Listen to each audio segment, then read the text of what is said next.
I've always believed that if you're looking for ideas and inspiration for your own garden, then the best place to start is by visiting someone else's, especially those of our great country houses. I've chosen 4 that to me are particularly outstanding. These are the gardens that have inspired me and which affect the way I garden at home. They're a perfect example of the evolution of garden design, but in many ways, every bit as relevant today as they were in the centuries when they were first made.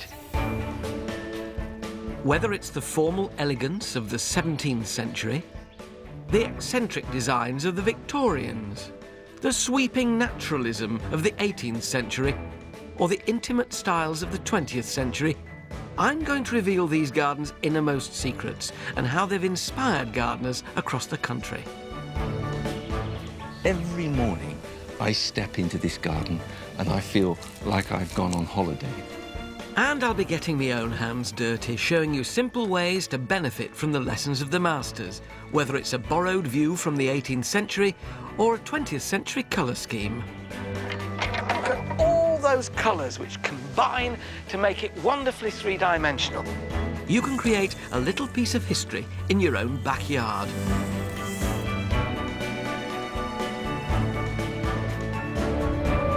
My journey begins in a 400-year-old garden described by Samuel Pepys as one of the most beautiful spots in the world. So join me on a voyage of discovery as I reveal my favourite 17th century garden.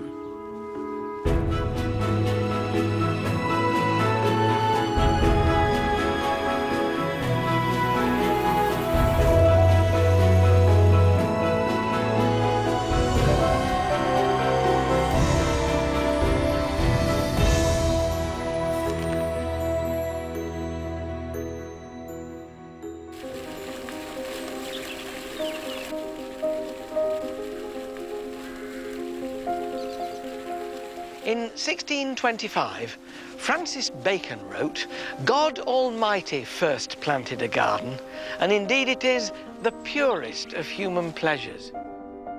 The century was one of massive change. 6 monarchs, a civil war, the Puritans and the plague. Garden design reacted to these social changes in a dramatic way.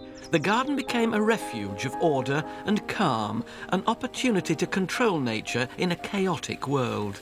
It was a time when Britain began to garden for pride, not just for purpose. Hatfield House in Hertfordshire is, for me, a fine example of this new passion for the aesthetic.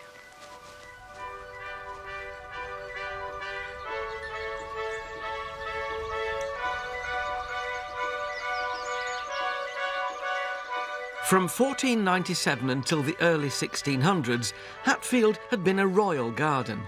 The old palace still remains in the grounds. Elizabeth I grew up here and first learned she was to be queen under Hatfield's old oaks. Her successor, King James I, planted these mulberry trees to help kick-start the silk trade. But it was Sir Robert Cecil, Earl of Salisbury, who in 1608 took over the estate and built the large Jacobean house around which the famous gardens were designed. Unlike many of the estates from this period, Hatfield is unique because here you find an entire century's worth of ideas in one place. Whether it's the innovative use of the hedge, an obsession with sculpted topiary, fruit trees that are both ornamental and functional, or the clever use of perspective. These are some of the classic ideas of the time, but cleverly adapted, they can suit any contemporary garden.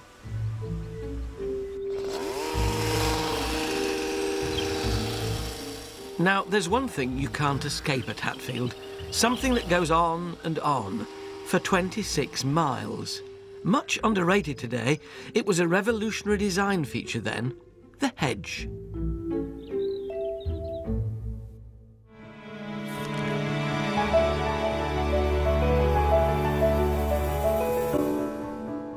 What I particularly like about Hatfield is that it has 4 gardens set around the house, and by looking at each one, we can actually see how the role of the hedge evolved across the century. No other garden I know can show this. Hatfield's private archive offers the key to how it all began. This is one of the very earliest gardening manuals, one of the first to be published in 1594 by Thomas Hill. It's called The Gardener's Labyrinth, and it's dedicated to Lord Sir William Cecil, the father of Robert Cecil, who made this garden, so you can tell how old it is. In it, wonderful, wonderful pages of patterns for you to copy, all of knots. If you have a formal part in your garden and you want to know how it came about, then the answer is that it probably had its ancestors in Tudor times, almost 500 years ago, in a knot garden like this one at Hatfield. No flowers in this part. Clipped box or Santolina cotton lavender was the height of fashion, woven into these intricate shapes or knots. Up to this point, hedges were grown high to protect man from danger. Now they were clipped low and designed to complement the architecture of the house. But the English knot was to go out of fashion during the 17th century. The French thought they could do better, so they created a larger and grander version, the parterre. It became a gardening must-have, and at Hatfield it appeared on the south side of the garden. Like the knot, the parterre is a symmetrical formal garden with a box hedge border and a pattern within. But it's more extensive than the knot, and the hedge is shaped into elaborate curves and curlicues. But this was just the start. By now, Britain's landed gentry were travelling abroad and being exposed to new plants and ideas. The designers at Hatfield saw how these could work with the hedge and created a new formal garden in the east parterre. David Beaumont has been head gardener at Hatfield for 31 years and knows the history and structure of the garden intimately. And suddenly things are beginning to change. Flowers are appearing. Yeah, hedges are now coming out. Flowers are becoming more important. Plant materials coming into the country, left, right and centre. Box hedging is old-fashioned, so it's beginning to be taken out. And just the structure of the bed being held together with the box.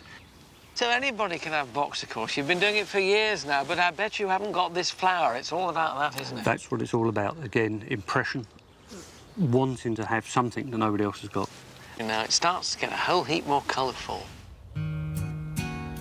But as the century progressed, the role of the hedge changed even further. You can see how in Hatfield's west parterre. So this, really then, David, is the final development of the parterre? Yes, I mean, the garden still had the formality, sharp lines, crispness, but inside the bed was quite chaotic in some ways. So all that remained, really, of that parterre is the shape of the beds and one or two sort of lumps of box and yew topiary. But inside the beds, this effusion, this ebullience, this complete organised chaos, if you like. Why did it happen? Well, plants were a lot more important in them days. I mean, we now have plants introduced almost weekly, but of course in them days they weren't. They were actually being brought from all over the world, and it was more important plants you had, the more important the garden was. So this was the ultimate in showing off? Exactly. I mean, that's what these gardens are for. Here we can see how the role of the hedge has evolved into what it is today.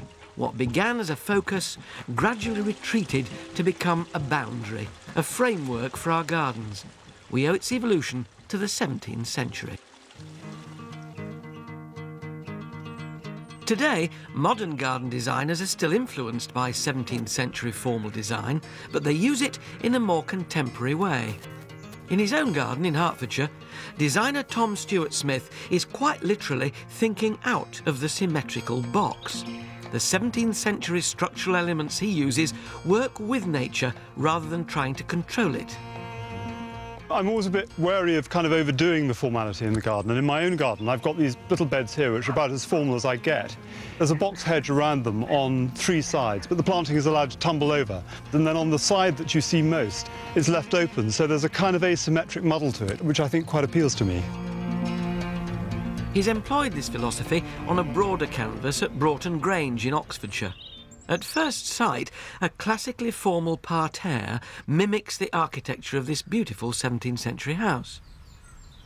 But in the walled garden, the traditional parterre takes on a strikingly different form.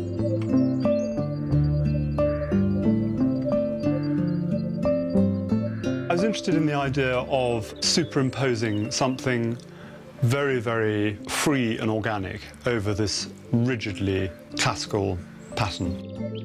I had this idea of looking at the 3 principal species of tree that were growing in the surrounding landscape, which are beech, ash and oak. We took the leaves and put them under a scanner and then blew that image up so you could see the venation pattern of the cells in a microscopic way. And then that pattern is translated directly onto the ground as the pattern of box hedgings. You know, if you didn't know what they were, they just appear as some kind of floaty, naturalistic pattern. That doesn't really matter to me. I mean, if somebody thinks it's like a bunch of furry caterpillars, that's absolutely fine. But actually, they're representative of something you can't see in the view. Tom shows that you can take a 17th century idea and interpret it in a uniquely personal way.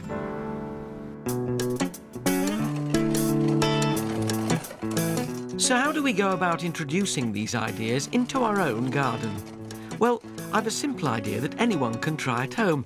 Time to get my hands dirty and show you what I mean.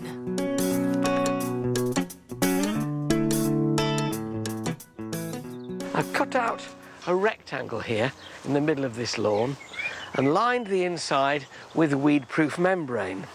And what I'm going to do is make a shape that I can plant up with Times, the 21st century parterre. If you want to jazz up a plain path, a driveway, or just want an alternative flower bed, then this is a neat way to do it. Instead of a traditional box hedge border, I'm using 3 types of thyme: a creamy variegated Silver King for my edging, a yellow variegated variety Doon Valley for my pattern, and to bring in colour, a purple flowered variety called Wine and Roses. A leaf, or the ace of spades. Just using my knife to cut out this middle, because all this membrane is for is to keep down the weeds on the bit that isn't planted. It's really quite easy to do this. The trouble is, it's always the blank canvas which is intimidating, isn't it? Once you've started, your confidence begins to grow. What I will do is just peg down, you can see it's flapping, that shape with some little wire pins. Stop it going anywhere. So that's my shape mapped out, and now I've got all these different coloured thymes to use in different places. The exciting bit. The parterre can be any size, but make sure it's in proportion with your garden. The central vein on a leaf isn't always straight, so I'm just going to give it a bit of a sinuous curve. The beauty of thyme is that it's tough and drought tolerant, so quite low maintenance, and it doesn't take as long to grow as dwarf box.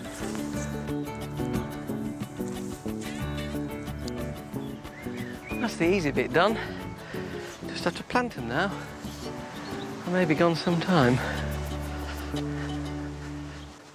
Once they're all planted, the final job is the dressing of gravel.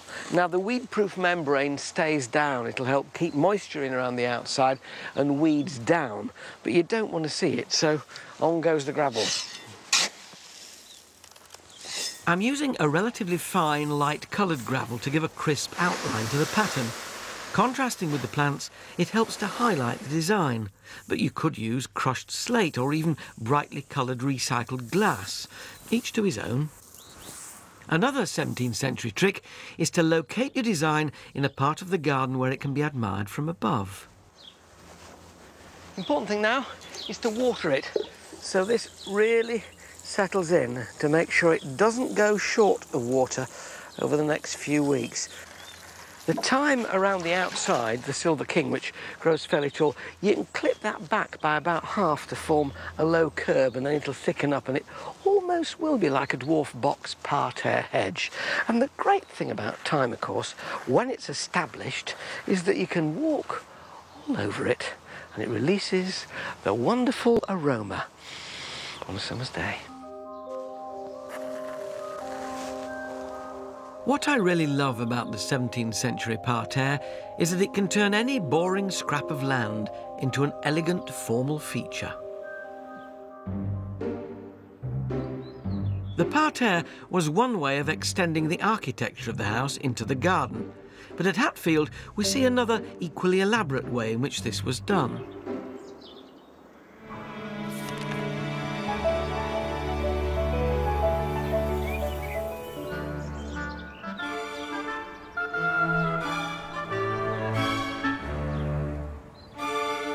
In the 17th century, topiary was the height of fashion. English noblemen were captivated by the examples they found in the gardens of Renaissance Italy and the Palace of Versailles. It was no surprise to find it springing up in grand gardens across Britain. As cutting tools improved, designs became more ambitious and imaginative.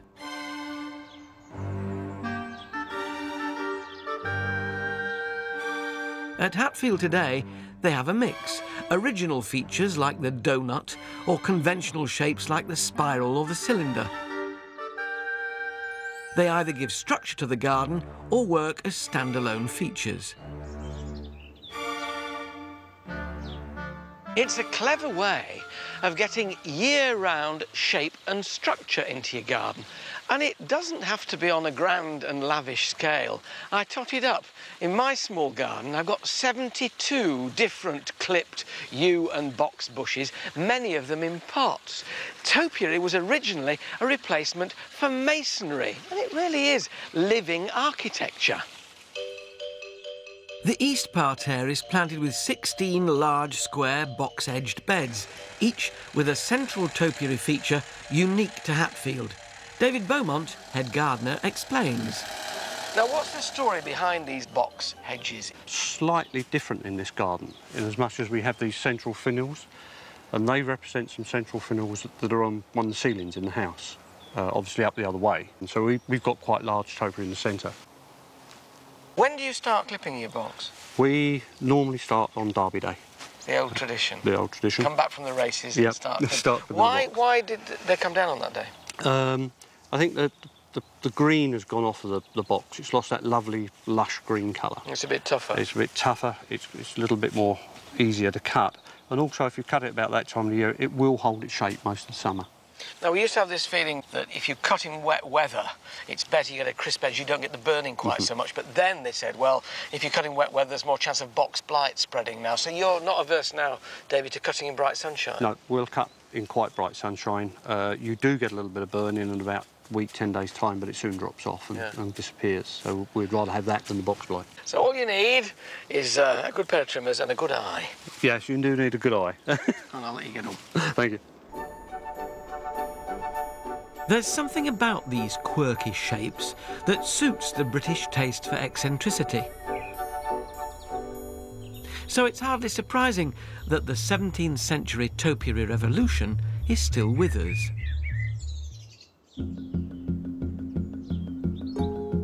Thurham Court in Gloucestershire is a Jacobean house with an unusual array of topiary. The owner, Christine Facer, has created a modern topiary garden inspired by the clipped birds she found here. But they've morphed into different shapes and sizes now, and one can't really work out what birds they are. Some are peacocks, some look like sparrows, but interesting shapes nevertheless. What I've tried to do to bring this garden up to a contemporary setting is to involve different sorts of topiary. And one of my first attempts was to topiarise these wonderful Italian cypresses, which as you come up to them, you want to stroke them. They're such a beautiful shape. And what my gardener does is to wire these up with an ordinary plastic coated wire at around 2 inches intervals, and you'll get these beautiful sculptural Italian cypresses. She uses topiary as a landscaping feature to divide her garden into a series of rooms and to make what gardeners like to call statements.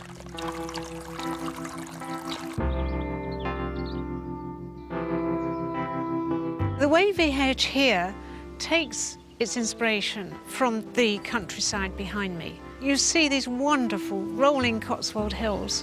So what we have here is a rolling Cotswold hill hedge, if you like, with its ups and downs, peaks and little gentle valleys. Her background as a scientist is evident in the geometric shapes she creates.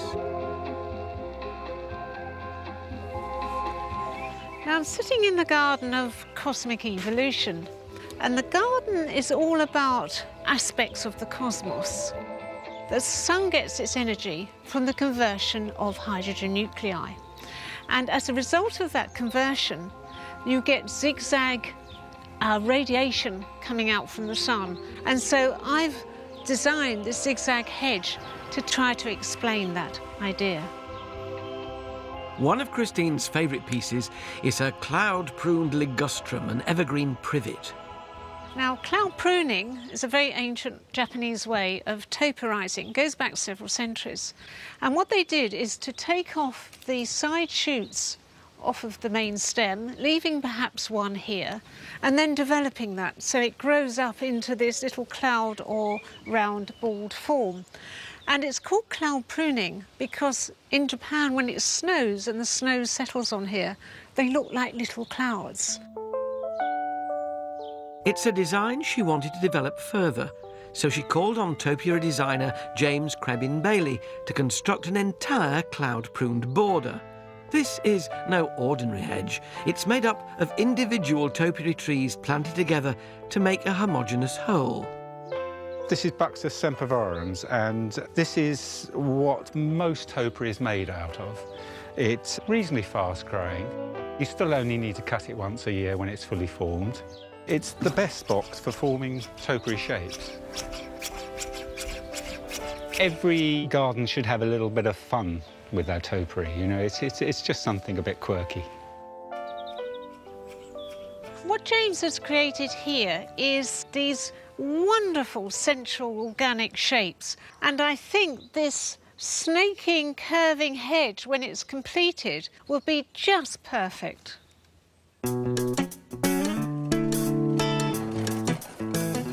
It's easy to forget that topiary began as simply using the clipped evergreen to make a simple architectural statement, but there's an unconventional way to achieve the same effect.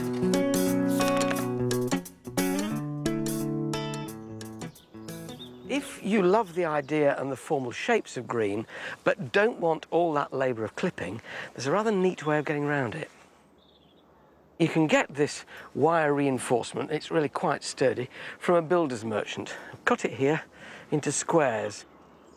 Put it on the ground where you want to make what you're going to make, because this gets quite heavy. And you need that size, 6 pieces. What I'm going to do with these now is create a cube, and I'm going to hold it together with these plastic cable ties. Do about 3 along each side, otherwise it may bow in the middle. You're wondering what on earth I'm making, aren't you? Well, it will all become clear very shortly. I've now got a cube without a top on, and then in the bottom, this is marine plywood that's more weather resistant than normal plywood, drilled with holes for drainage, and then coated with timber preservative to give it an even longer life. You can measure that before you cut it up, because it needs to sit in the bottom of your cube like that, because it stops compost falling out the bottom. And what stops compost falling out the sides is this. And the turf wants to be on the inside. Make it a bit longer so you can just bend the top over, and that will help support it in position. And then you can fill this with either topsoil or old potting compost.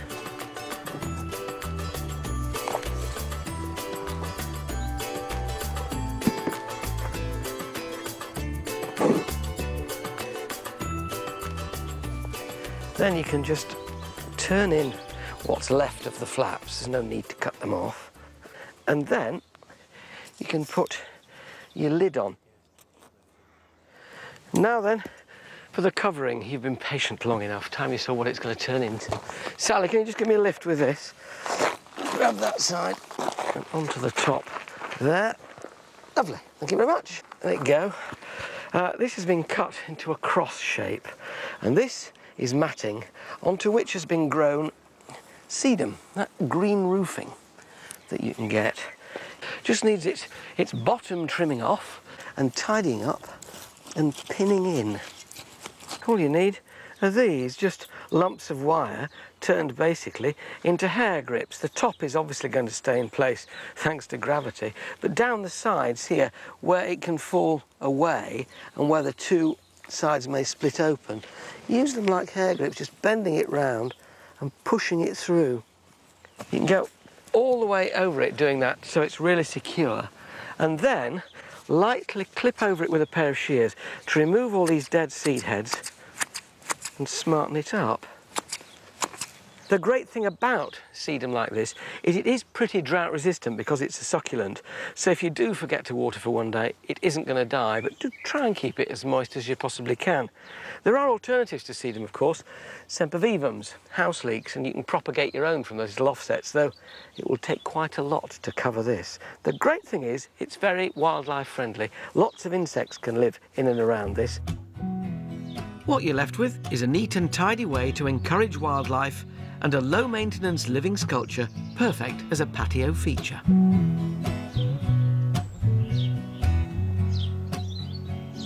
Of course, you could say to yourself, do you know, I think on the whole, I'd rather plant and clip a topiary specimen.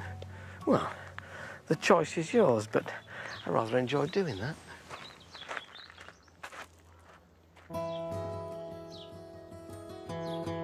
Hatfield has a special place in gardening history. It was the first garden to feature a wealth of new and exciting plants from around the world. Jennifer Potter is a historian who can explain just how Hatfield established itself as one of the horticultural wonders of the age. Jennifer, Hatfield is a garden saturated in history, almost like no other. I mean, in relatively recent times, Lord Salisbury, when Prime Minister, apparently would cycle up and down this lime walk to get his exercise. But the place goes back much, much further than that, doesn't it? Much further. The place really came into its own under James I with Robert Cecil, who created this wonderful house and garden. And I think one of the main reasons the garden is so special is that he hired as his main gardener John Tredescant, who was really the first celebrity gardener. John Tredescant began work at Hatfield in 1611, and thanks to his employer, Robert Cecil, he was able to create an unrivalled network of contacts with royal houses and gardens across Europe. He's even been immortalised on a newel post inside the house. So, what plants did Tredescant introduce to this country that hadn't been seen before then? When he started working for Cecil, he, within a year or so, he was sent off to the Low Countries on this absolutely wonderful plant buying spree, because Tredescant knew all the best places to get rare and exotic plants. He went to Leiden, he went to Amsterdam, he was travelling around, he was buying strange lilies, he was buying lots of tulips, lots and lots of fruit trees, rare fruit trees. This must have blown Cecil away when he came over with these things. We're talking real exotics, aren't we? Real wonderful, wonderful plants. And that is why Cecil wanted him, because he wanted his garden to be the best. And then, to be the best, you had to have things that were rare and strange. Many of the borders were planted with pinks, Cecil's favourite flower. And Tredescant's finds from around the world are still flourishing in the gardens. Plants such as Asphodelaini lutea from Europe, Eremurus robustus, commonly known as the foxtail lily, from the Pamir Mountains of Central Asia, and Dracunculus vulgaris, the dragonarum from Greece. Let's take an example of roses. When he was in Haarlem, he bought 16 Provence roses. Now, those are actually centifolia roses, which the Dutch had just begun to develop in the late 1580s. They're often called cabbage roses. So the roses he brought over were those amazing ones you see in the Dutch paintings? Centifolia roses. Look, rather like, this is a moss rose. With all that mossy moss on the bud, yeah. Which is a sort of a centifolia. What does it smell like? Is it good? Absolutely wonderful. Cheap talcum powder, but delicious. No, but poor John Tredescant wouldn't have been able to smell it. He had no sense of smell. No. We know that because when he went to Russia, he talks of being in the port of Archangel and saying that there is a terrible stench of fish oil, but having no sense of smell, it offendeth me not. The poor man. Poor man. All those plants and couldn't smell one of them. As well as exotic flowers, another Tredescant legacy is the fruit trees he brought to Hatfield, including 20,000 vines, peaches, nectarines and apricot trees.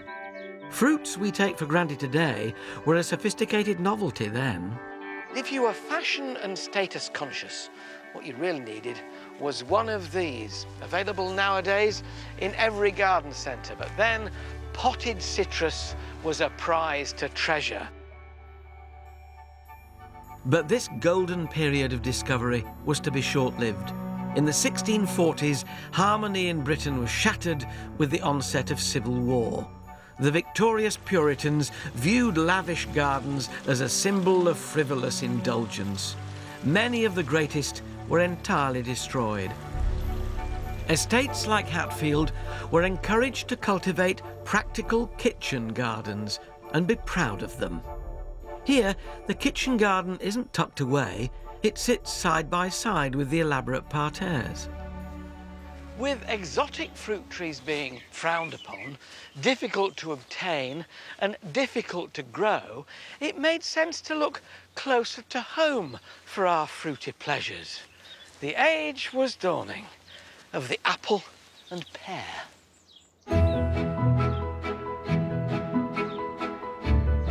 The Puritans believed that all wasteland should be planted with fruit trees for the relief of the poor, the benefit of the rich, and the delight of all.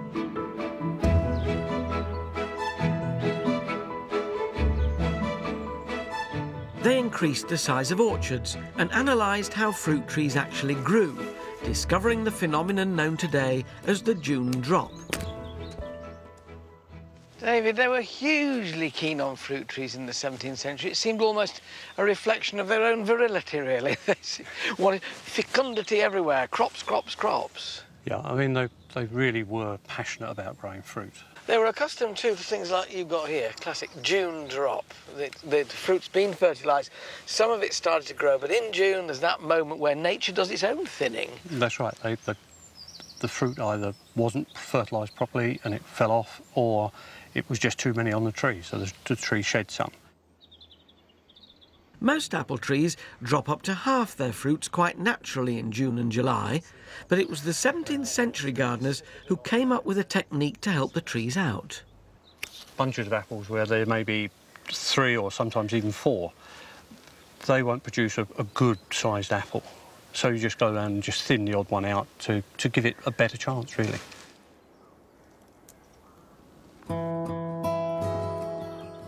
It's worth removing all the fruit on a young fruit tree in its first year, heartbreaking though that may be, but it helps to concentrate its energies on its root and branch growth. The Puritans weren't concerned with how their apple and pear trees looked, but the restoration of King Charles II saw a return to aesthetics in the garden, and the humble fruit tree would benefit most of all.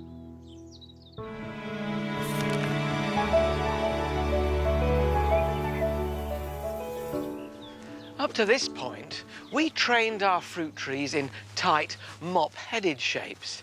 But over the Channel in France, they were doing something much more elaborate and sophisticated. It wasn't long before jealousy meant that we did it over here. And this was it. The espalier, the trained fruit tree. One central trunk and then branches taken out sideways in tiers. Ornamental, yes, very attractive, but also practical. These branches, their blossom and their fruits, are held against a warm south-facing wall. That means they're protected from frost. It also means that the fruit ripens faster. You could pick a tastier crop earlier in the year. It wins over the bush, hands down. At Hatfield, we see how training fruit trees in the espalier fashion can be both decorative and productive. But not all of us have a large south-facing wall. Well, don't despair. I've got a neat alternative.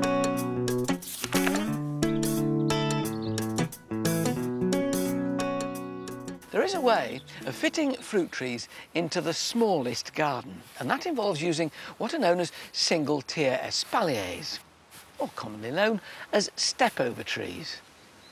You need an apple tree like this on a dwarfing rootstock. That means it's never going to be one that you can sit under in your deck chair, but it will keep it small and in proportion to your garden. It's these sideways spreading arms, the first tier of the espalier, that you aim to keep, so anything which is coming up here needs to be snipped off. Sideways, lateral growth that you're encouraging here, not growth that's going to come upwards. But like all trees, even a small one like this, needs to be planted to last. Spend as much on the hole as you do on the tree, and that means working into the bottom loads of well-rotted manure. Some in the bottom of the hole and some on the soil around, so that when you put the plant in, you can return it and mix it with that. Now, planting depth is quite important.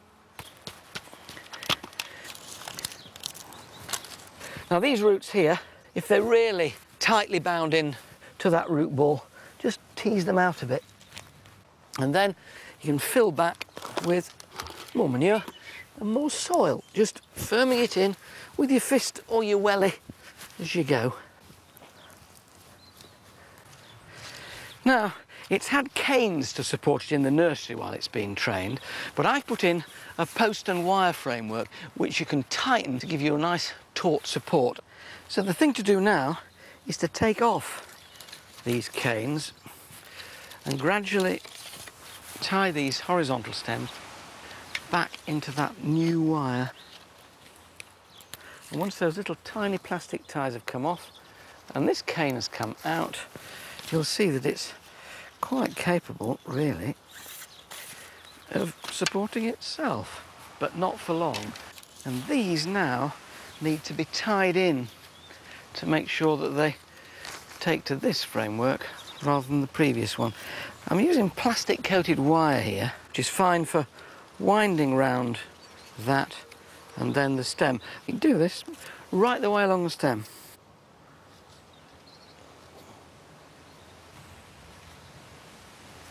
It's a lovely, satisfying job, this. There we are, we've got the makings of our step-over tree.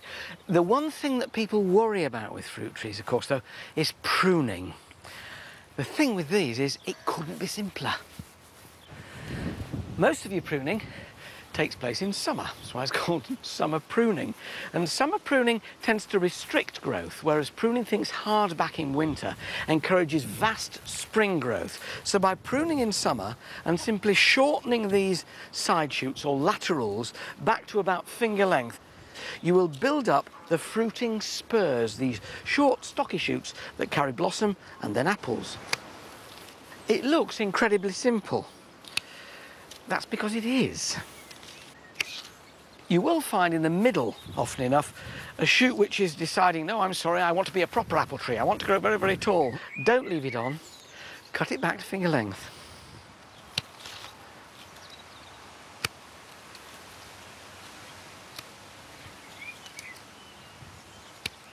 Now, 1 year on, you've got 5 fruits on this, but each tree can easily have a dozen of them. Feed them well every year, make sure they don't go short of water, and keep up this summer pruning. The great thing then, though, is provided you've got an inside leg measurement of more than 24 inches, you'll see exactly why they're called step-over apple trees.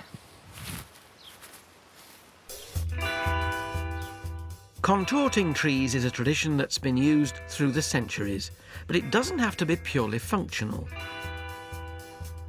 At Butterfly World in St Albans, designer Ivan Hicks has taken tree contortion to a new level.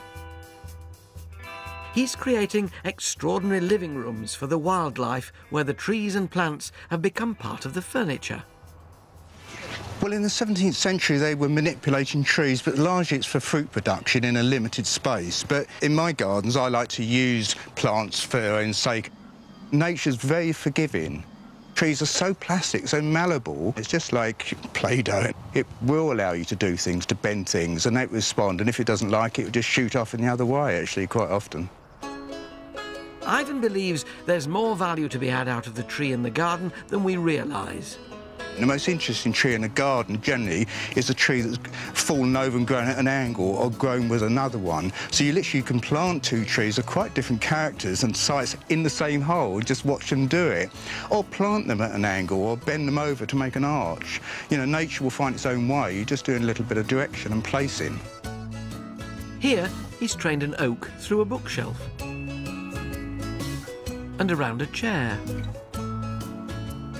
What I'm going to do here is I'm going to make these 2 little crabs mirror the Gothic arch on the bed, and I'm going to do that just by cutting out the tops of these and the side branches, all of which will make sure the sap goes to the top rather than to the side.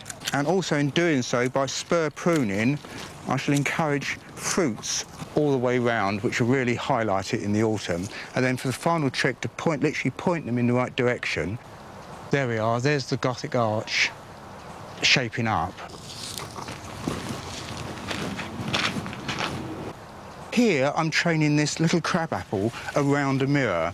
I've cut off the leading head, and I shall cut off these lower branches here, and I'm wrapping these 2 around the shape of the mirror. What you mustn't do is strangle the tree. It's essential to tie the stems in gently so the sap can flow freely. There. And then next year, when they've grown on a little bit, I tie them in there and prune the ends off. I could let a shoot go on up. I could let shoots come to the side here as a sunray pattern, just like an espalier apple, really. One of the simplest yet most effective contortions is the corkscrew. It's quite easy to grow a corkscrew tree. All you need is a very pliable stem, and I'm just using this willow as an example, but if this was a young bay tree, you train it around something cylindrical, piece of plastic drain pipe, for instance, and as it grows, you tie it. If it's something very pliable, like a willow, you could do that in one season. And then all we have to do is to take the shoots off the side as they grow to make sure the sap is continually flowing upwards. Easy peasy.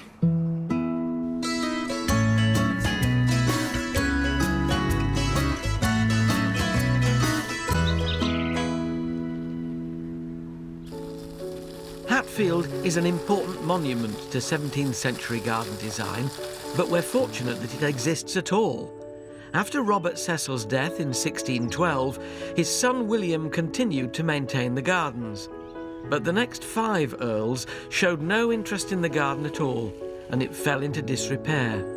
One family member wrote, "The general mediocrity of intelligence the family displayed was only varied by instances of quite exceptional stupidity." By the time the 7th Earl held sway in 1789, what was left of the formal garden fell victim to the landscape movement. They ripped out the formal gardens to make way for a more naturalistic design. Fortunately, in the last 50 years, Hatfield has been restored to its former glory. The formal garden has returned, and Cecil and Tredescant's passion for new and exciting plants has also been revived by 2 successive Lady Salisburys. Lady Salisbury, this garden has always changed from the times of the first Lord Salisbury and Tredescant right the way through subsequent generations. What are you doing? What's your stamp? Oh, well, there's no problem with putting one stamp here because the gardens are very generous. But we try to stay within the context of an old garden, but we use shrubs and roses that are modern sometimes because a lot of them are less prone to mildew. It seems to me it's also important to keep a garden rejuvenated and filled with youth the whole time in terms of the age of the plants. Yes, no, I couldn't agree more. In the sundial garden, Lady Salisbury's introduced a blue and silver border on one side. She's also planted 400 modern shrub roses. These are similar to the oldest shrub roses in the garden, the centifolia types that John Tredescant brought back, all of them hardy and a good number disease-resistant. But the Charles de Mills I'm very thrilled with. What do you like of the roses that you see here? You've just mentioned my favourite. See, Charles de Mills, I think, is one of the best old roses. The problem, of course, with a lot of these old ones is they have this one glorious but brief season of flowering, and then they're done. So if I had to choose an old rose which continued flowering, so it's got the double whammy of that, it'd be Jacques Cartier, that wonderful soft pink. Oh, well, we got a Jacques Cartier, actually. So this is Jacques Cartier, which has all the merits of an old rose, wonderful scent, beautiful flower formation, and it flowers on and off right the way through the summer. Madame Hardy, raised in 1832, might not be as old as Tredescant's roses, but has every bit as much character. Of the white shrubs, I do think Madame Hardy is wonderful. There's a great purity in that flower. This is the perfect moment to see it. The first flowers open, and then all those buds around it that you know are going to come for a tiny little bit of deadheading, taking the old ones off. A lot of deadheading, I think, on these roses. But worth it to get that. Yeah. But I hope in a few years' time these will all catch up and we'll have just a solid mass of roses with pinks underplanted. But early days still. Good to see a garden in its youth. At first glance, the gardens at Hatfield seem huge and imposing, but the truth is, they look bigger than they actually are. It's evidence that the designers here were masters of illusion.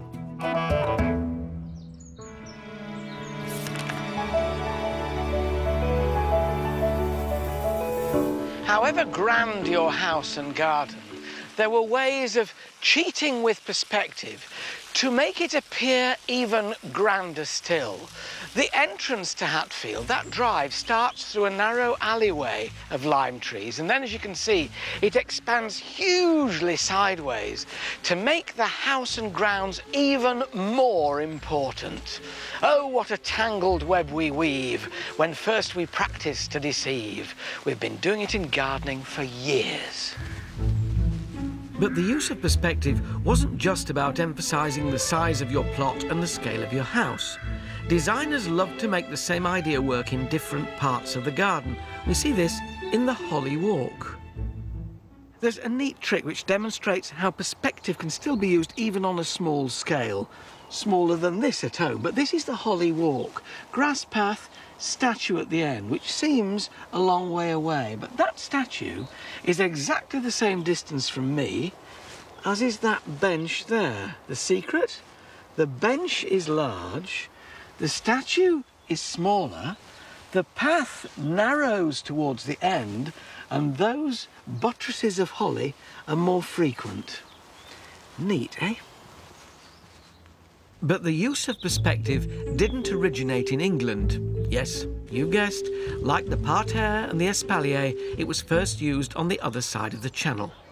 The French were the true masters of perspective, and here at the gardens of Vaux-le-Vicomte, you can see it at its most dramatic.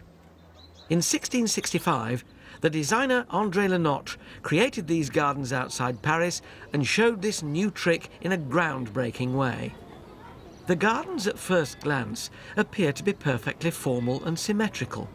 They're designed to be viewed from above and have all the trademark alleys, statues, parterres and pools. But as head gardener Patrick Bourgeot explains, there's more to this design than meets the eye. People actually think that French gardens are boring. They say they all look the same. Well, in fact, it's exactly the opposite. The more you walk down the garden, the more you discover. Lenotre was a master illusionist, and it's not until you start walking down the garden that his tricks are revealed. For example, all the statues in the garden, viewed from the house, appear to be the same size, which means that those nearer the house are half the size of those further down the garden. Something that would never cross your mind when you first see the garden from the house.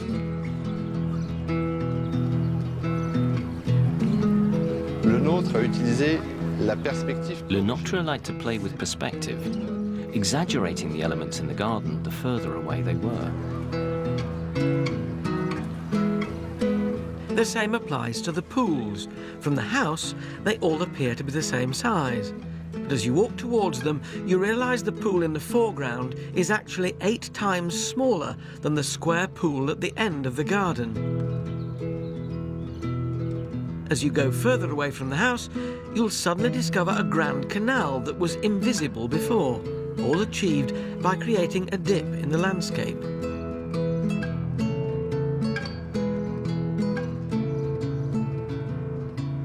From the house, the garden looks flat, but in fact it's sculpted on different levels. At the end of the garden, you'll see a sloping green lawn leading to a statue of Hercules. But as you approach the statue, yet another pool is revealed. What Lenotre has proved is that formal gardens don't have to be two-dimensional. They can be a surprising voyage of discovery.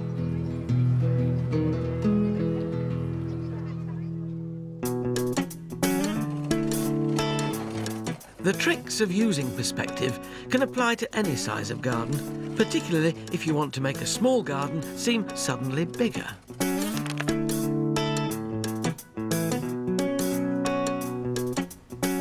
I have a solution.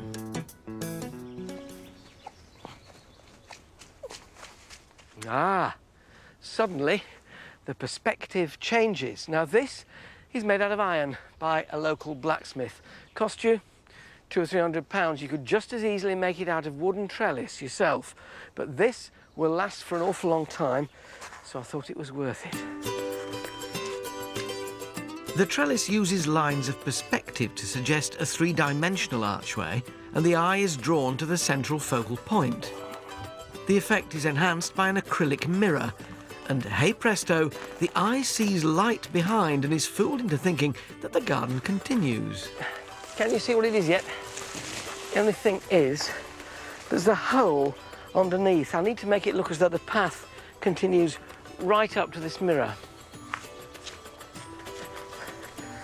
Piece of plywood onto which I've glued with PVA fine gravel. Little bit of masking of the white rim at the bottom. But we do have this problem now of birds flying into that, so I need to make some adjustments. By placing objects in the foreground, you can create a scene for the eye to rest on. What do you think of it so far? All right then.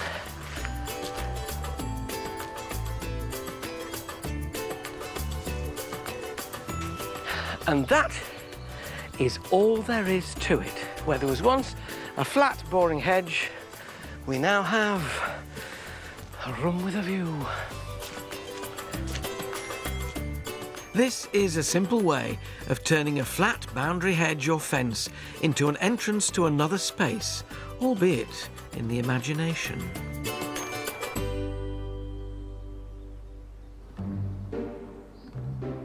At Hatfield, the size of the gardens works perfectly in proportion with the house. But what happens when you want a formal garden, but your estate is a little more modest? Holly Grove is a small country house that sits at the foot of the Shropshire Hills. Peter and Angela Unsworth moved here 20 years ago. Their design for the garden was inspired by visits to formal stately homes. I visit gardens and I think, oh, maybe I could take that back and use that in some way in my garden. I love the 17th century garden particularly because I love the symmetry and the sharpness of the elements of the yews and the box and the limes. They only use 17th century elements that work with the needs of the garden. The traditional dark yew hedge is used practically as a windbreak and as a backdrop to plants, but is also topiarised into a structure that complements the house. We'd already put the wall in, so I thought it would be quite nice to echo the shape of the wall in the yew hedges, and so that's what we did. Another element of formal symmetry is the pleached lime walk. These alleys work particularly well if they draw the eye to a focal point. By horizontally binding the branches, they fuse together due to a natural phenomenon called inosculation. In order to do that, you've got to set up a framework of some kind. We actually purchased 10-foot pieces of steel section. The trees were actually planted against this. A fairly hefty wire was stretched along the whole length, and each branch was sort of clipped to it.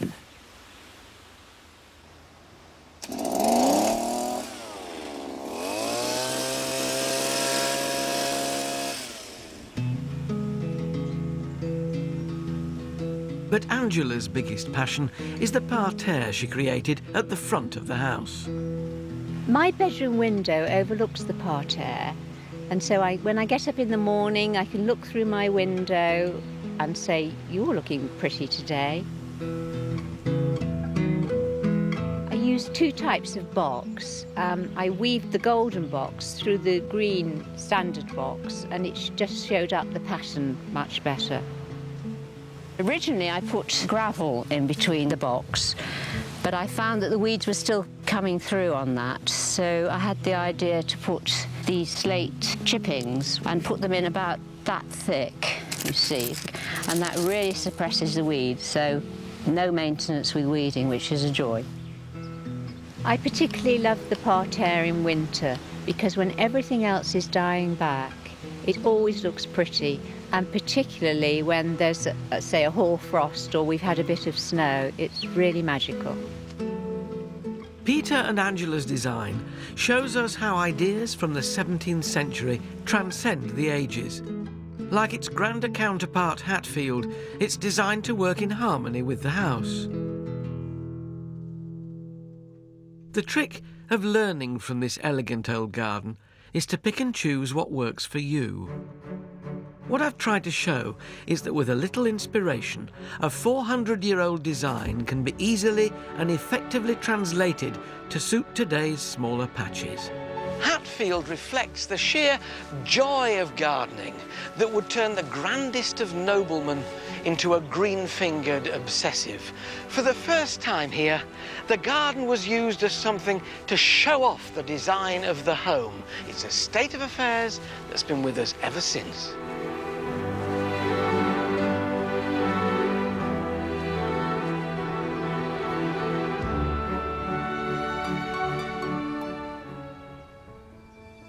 Next time, the formal gardens of the 17th century are swept away to make way for the dreamy naturalism of the landscape movement. I'll reveal the secrets behind one of the most spectacular gardens in the country.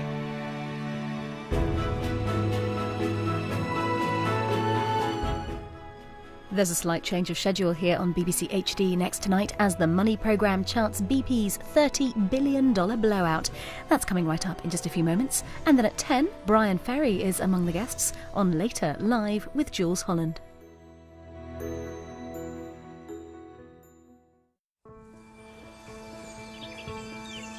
For many of us, Britain's great historic gardens are museums that have little in common with modern garden design. But the truth is that these gardens can have huge contemporary relevance. In this series, I'm exploring 4 of my favourite gardens to show just how much we can learn from them. These are the gardens that have inspired me and which affect the way I garden at home. They're a perfect example of the evolution of garden design, but in many ways, every bit as relevant today as they were in the centuries when they were first made. And few are as influential as the great gardens of the 18th century landscape movement. For me, one garden epitomises the epic designs of this age. So you see your building from a great distance, and then you go off down a serpentine path and you don't see it again until it's right in front of you, like that. I'll reveal how it continues to influence modern design. What's great is you get a mount created nearly 300 years ago, and it feels so modern that it fits with something like this that was created last year. And demonstrate how your garden can benefit from the wisdom of the 18th century. Bit of judicious weaving and soon all settle in. So join me as I reveal the secrets of Stowe, my favourite landscape garden.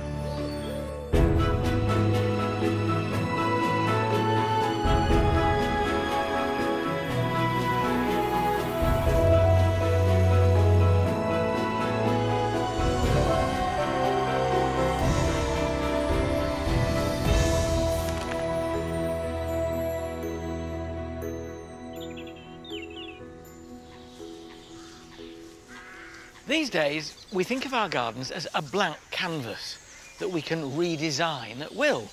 But we wouldn't even think that way if it were not for a group of mavericks in the 18th century who changed the way we view our gardens forever.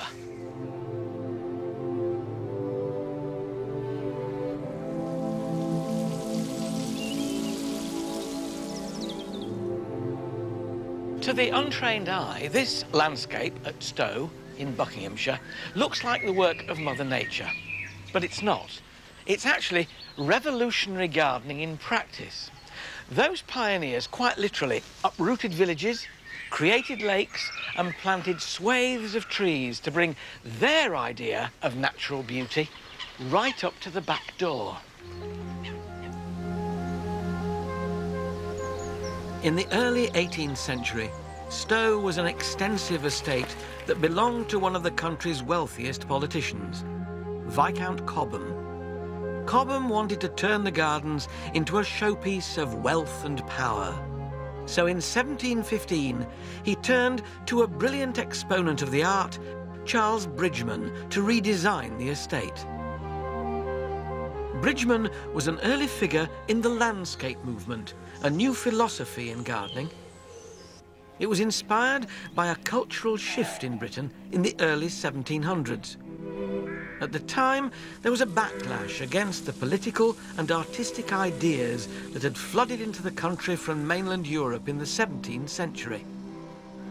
In the 18th century garden, rigid French formal design was banished and replaced by an idealised version of nature, inspired by literature and art.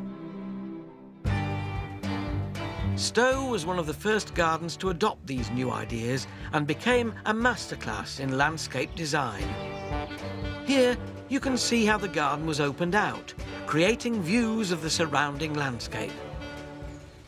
Lawns were re-sculpted. Serpentine paths were laid. Classical buildings dressed the landscape. Rustic grottos were all the rage. And trees were planted en masse, all to create a garden more beautiful than nature could manage alone.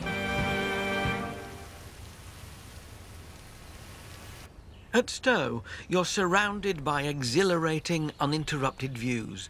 And it was Bridgeman's early work here, at the start of the 18th century, that allowed those views to become part of the garden. The 400 acres closest to the house are known as the pleasure gardens, but appear to flow into the surrounding parkland. Bridgeman achieved this by using a method that would become one of the defining features of the landscape garden.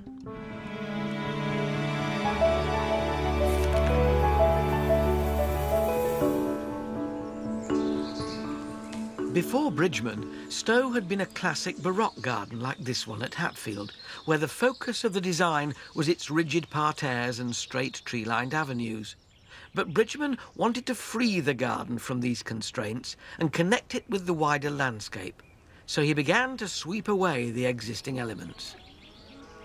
The next stage was to remove the formal barriers that surrounded the house, the hedges and walls that restricted the view. He replaced them with this, a large ditch, which not only kept the animals out, but brought the landscape in, quite literally borrowing the view. The ditch at Stowe runs for 3 miles and became known as the Ha-Ha. Visitors strolling through the pleasure gardens would reach the ditch and exclaim, "Ha-ha!" It's like a sunken fence, a clever piece of practical design allowing uninterrupted views of the whole landscape. Not only did it bring nature up close and personal, but it also allowed you to demonstrate the extent of your power and influence. And if you're into showing off, as Cobham might have been, after all, he was richer than the king, then why not focus your visitors' eyes on something like this? Or this. Or this. Thanks to gardens like Stowe, borrowing a view or creating a focal point has become an essential element of garden design.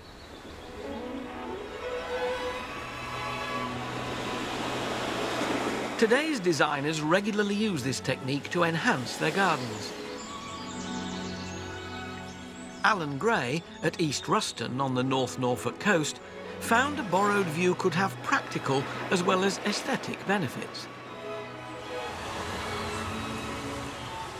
Our coastal site here is flat. It's a very open and prairie-like landscape around us. I always say if there's a breeze inland, there's a gale on the coast. And so the first thing we had to do is have a windbreak around the garden. And it gives us the opportunity to have tall hedges, perhaps slightly taller than most people would, because the idea is to keep the wind above our heads, up there in the ether, if you like, and to stop it coming down into the garden and doing damage. That's why the garden has a system of rooms, so the garden itself had to be inward-looking.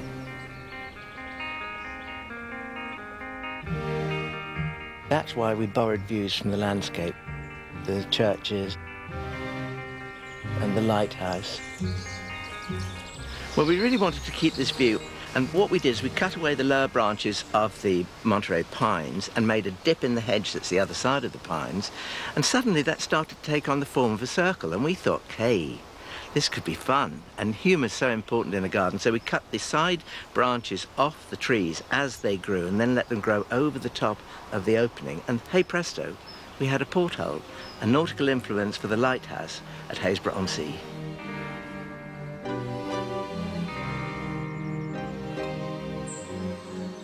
Having tied them and leave them there for a year, they will stay there, so you can then just cut around the inside of your window once or twice a year just to keep the view clear.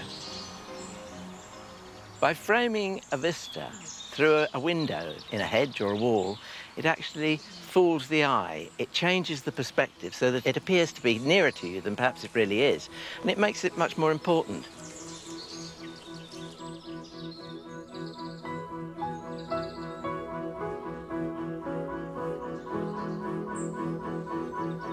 You know, borrowed views are just as important in the garden as they are on the outside, because they allow you a glimpse from one part of the garden into another.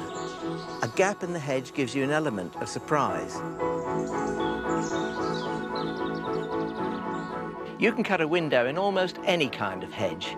The reason I chose beech, I love it for its bright spring greenness. I love it for the fact that it has warm russet tones throughout the winter, which look wonderful when they're lit by the low winter sun. But most of all, I love it because it's easy maintenance. It needs cutting, but once a year.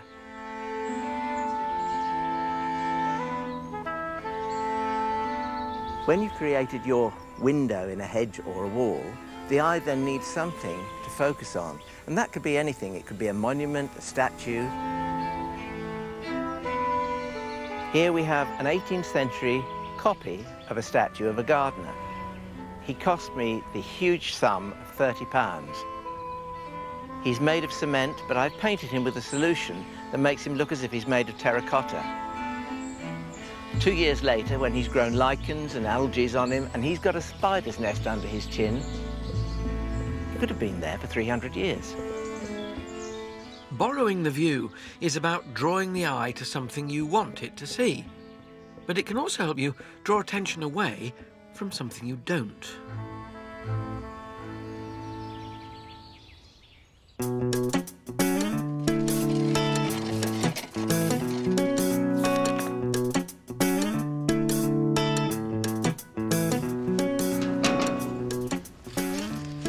This talk of borrowed views is all very well if you've got a distant view of Salisbury Cathedral's spire.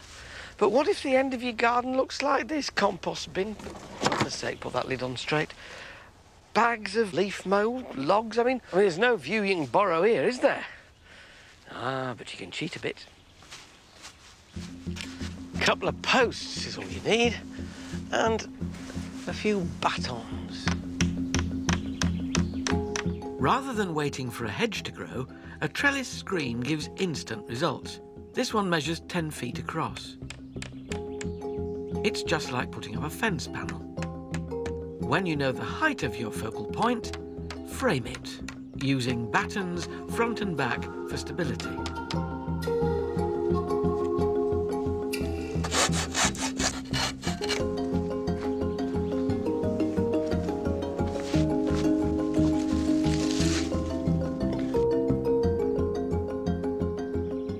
The thing is, you can still see all this rubbish through here, can't you? What it needs is some plants. I've chosen 4 hardy climbers for year-round interest. Garrya elliptica has long, silky tassels that appear in November through to January. This honeysuckle, Mint Crisp, is semi-evergreen and bears white, fragrant flowers in summer through to autumn. Variegated Canary Island ivy and sulphur heart are fast-growing and will brighten up even the darkest of corners.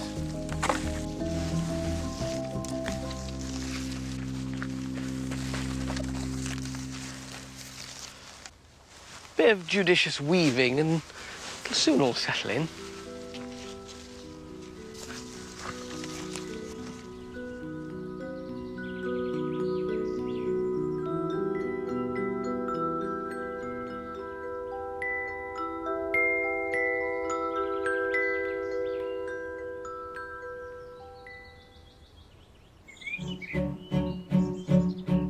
Whether it's creating a view where there isn't one, or taking advantage of one that already exists, the landscape movement taught us that nature was there to be embraced.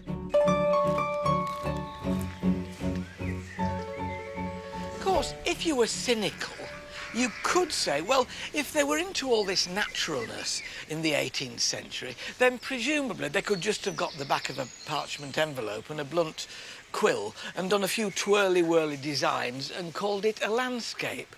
Don't you believe it? There's artistry in this apparent artlessness, and also a fair touch of trigonometry. You can see this technical skill at work in Stowe's extensive landscaped lawns.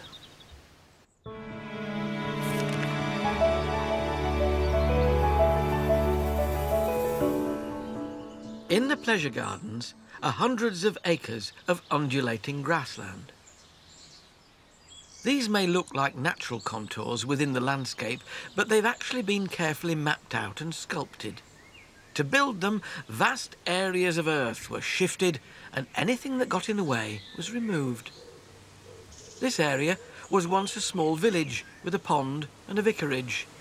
They demolished it, creating this lake and landscaping the spoils into grassy banks.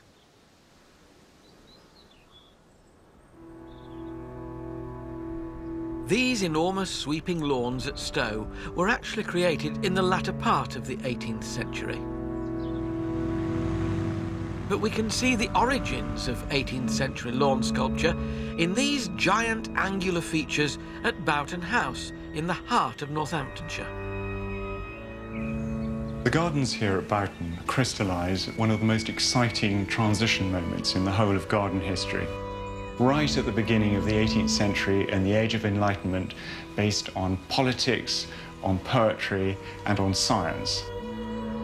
So you can really see here what they were trying to do with this landscape of reflecting planes of water, strong lines of trees, and then these amazing sculptural earth forms. This garden is believed to have been designed by Stowe's head gardener, Charles Bridgman. It shows how the landscape movement was evolving from the formal designs of the previous century into a more naturalistic style. It took vast teams of men with shovels and wheelbarrows and donkeys, moving vast quantities of soil and mud and creating perfectly symmetrical sculptures out of land. Last year, landscape architect Kim Wilkie was commissioned to create the first new feature at Boughton since the 18th century. So you had this great mount 7 metres high, and then we just flipped it, inverted it, and went down 7 metres there. You can't see the bottom of it from here, and actually within the whole landscape, I hope it's quite discreet. But when we go down, you'll see quite how deep and powerful it is.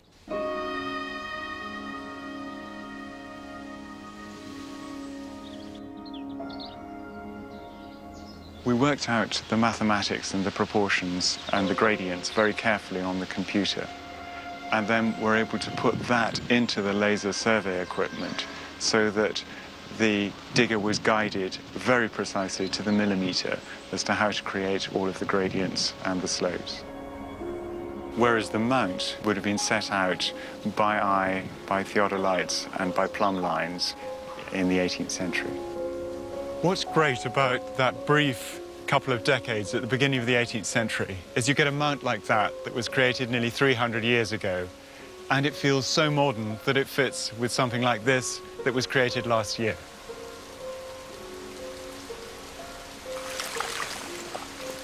This water is pure spring water that's risen from a source, a spring up by the lily pond, come down through the curving channel from the cube there, and then down into this pool, and then returns to the river afterwards.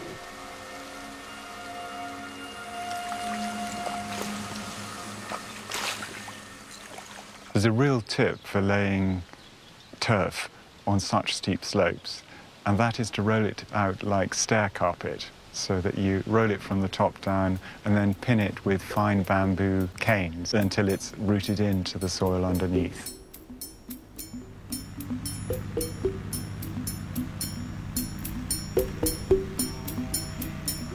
It's a very tricky job to maintain and mow this landscape.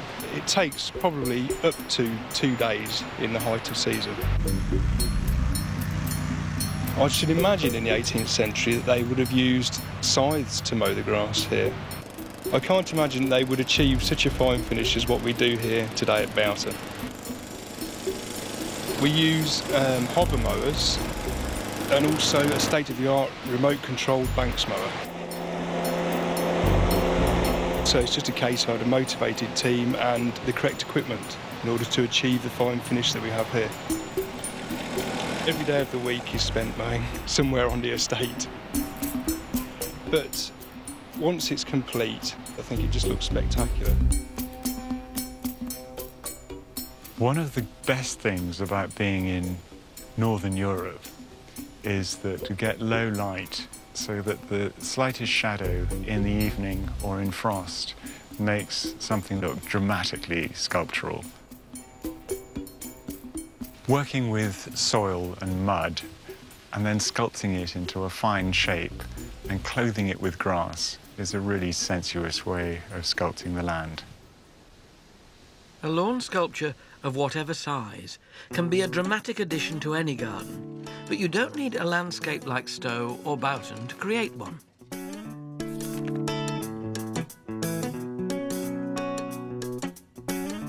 You can do a bit of ground sculpture using turf.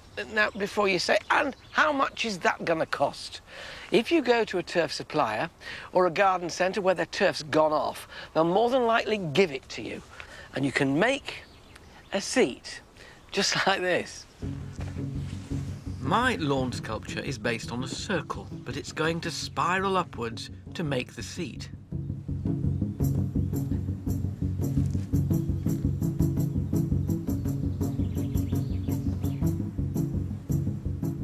that I've got my first 2 or 3 layers down, the base, I need now to start my spiral.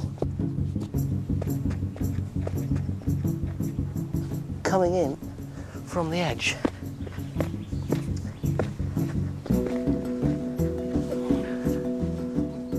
Turf provides a relatively solid structure and is easy to sculpt into whatever shape you want.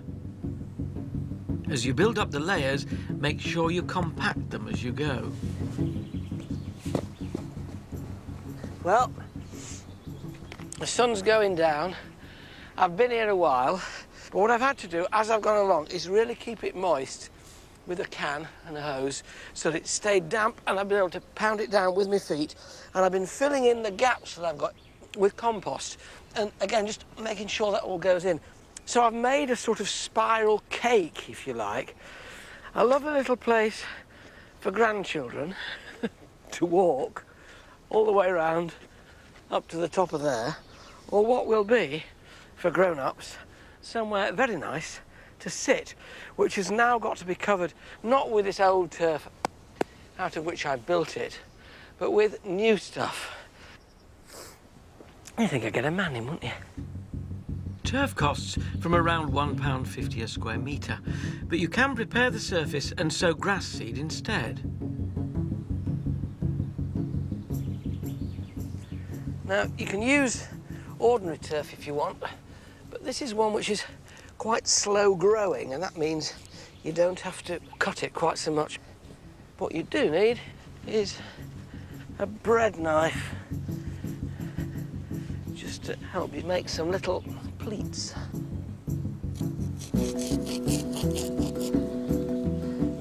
Just to make sure it stays where you put it, these wire pins, just a lump of wire bent into a hair grip, and push them right in so you can't see them.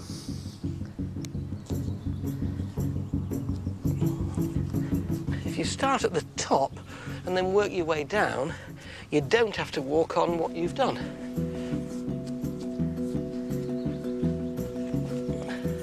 You can see now that this is where you start having to be a bit cunning, and you're going to have gaps to fill. It's really handy.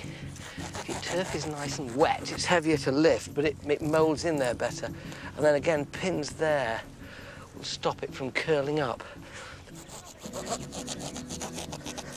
I know what you're thinking. It's going to be the devil to mow. You don't get your cylinder out or your rotary. You do it with a pair of shears on a pleasant afternoon.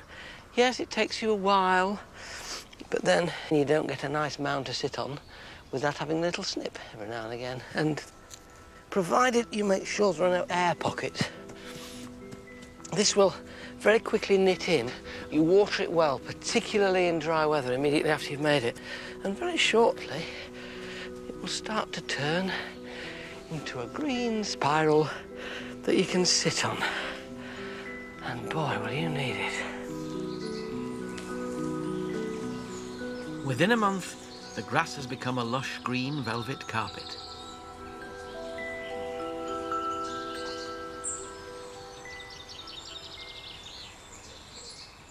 Thanks to Cobham, Stowe was evolving from a 17th century Baroque garden into a grand landscape park.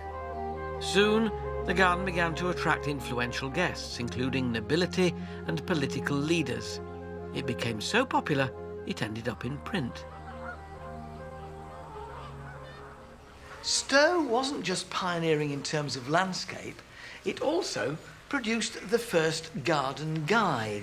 This is one of my most treasured books, published in 1769. The first one came out 20 years earlier. It includes a lovely folding map of the gardens, and it's packed with engravings and descriptions of the temples. Where Stowe led, others followed, and our yellow book now has 4,000 gardens in it that you can visit. The guide enabled Cobham's esteemed guests to navigate their way round the extensive estate.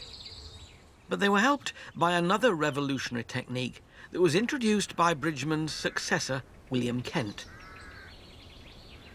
Kent created a device that would draw their eye to Stowe's epic views as they strolled the grounds.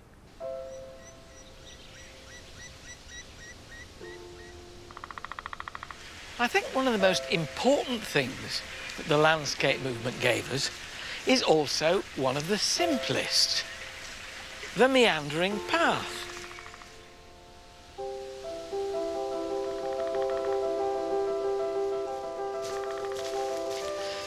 Without it, we would never have had the surprise of an unexpected view around a corner. These curvy paths changed the look of early landscape gardens. Historian Richard Wheeler explains how they came about.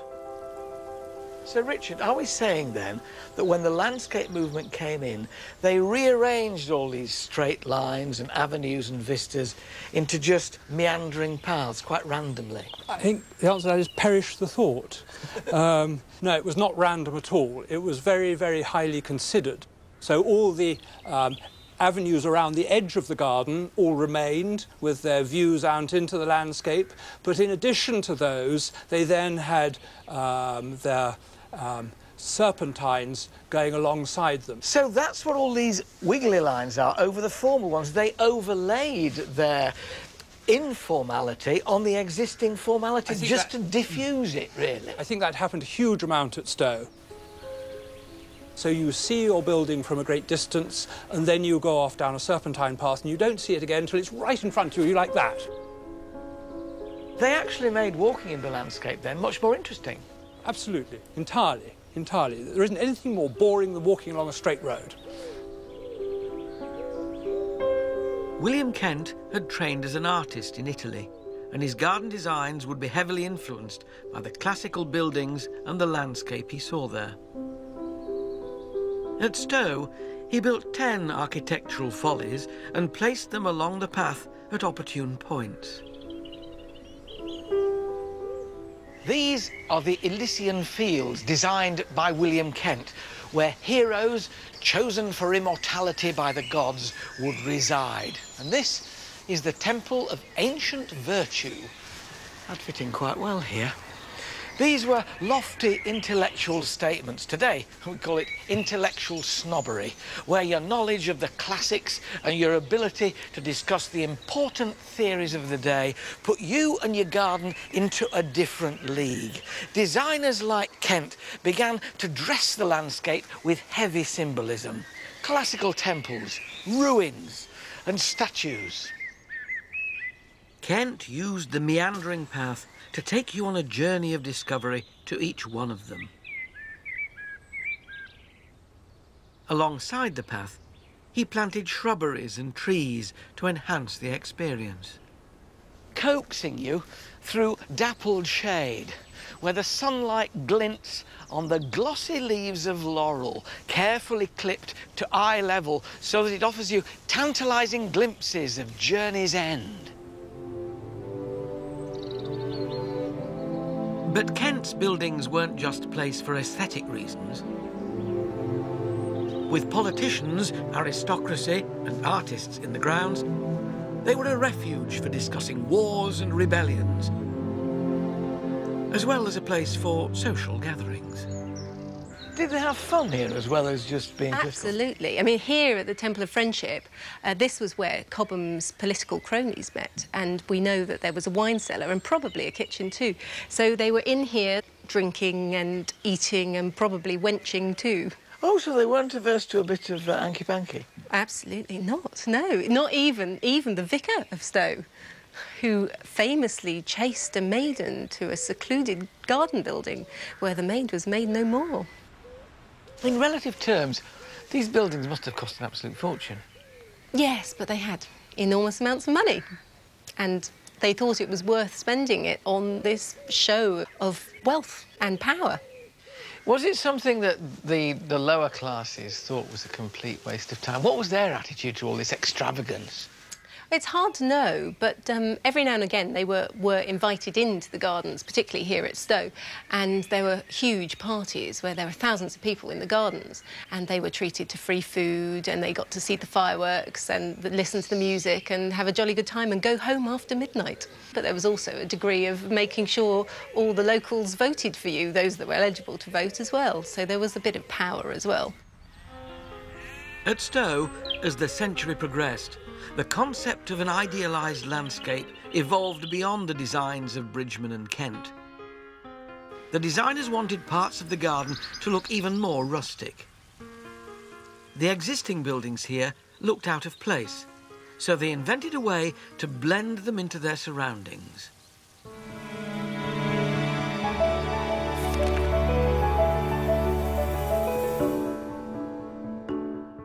At Stowe, the best example of this is the grotto.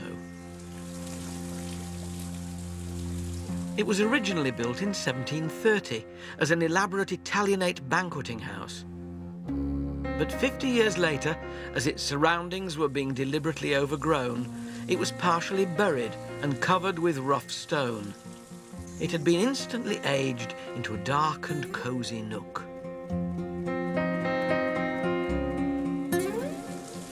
You know, Kate, everybody worries about that shady corner down the bottom of the garden where nothing will grow.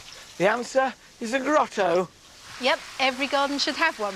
It's decorated with these enormous rustic chunks of tufa limestone rock, you know, this limestone deposit which creates this light rock which we now plant alpines in, hollow them out.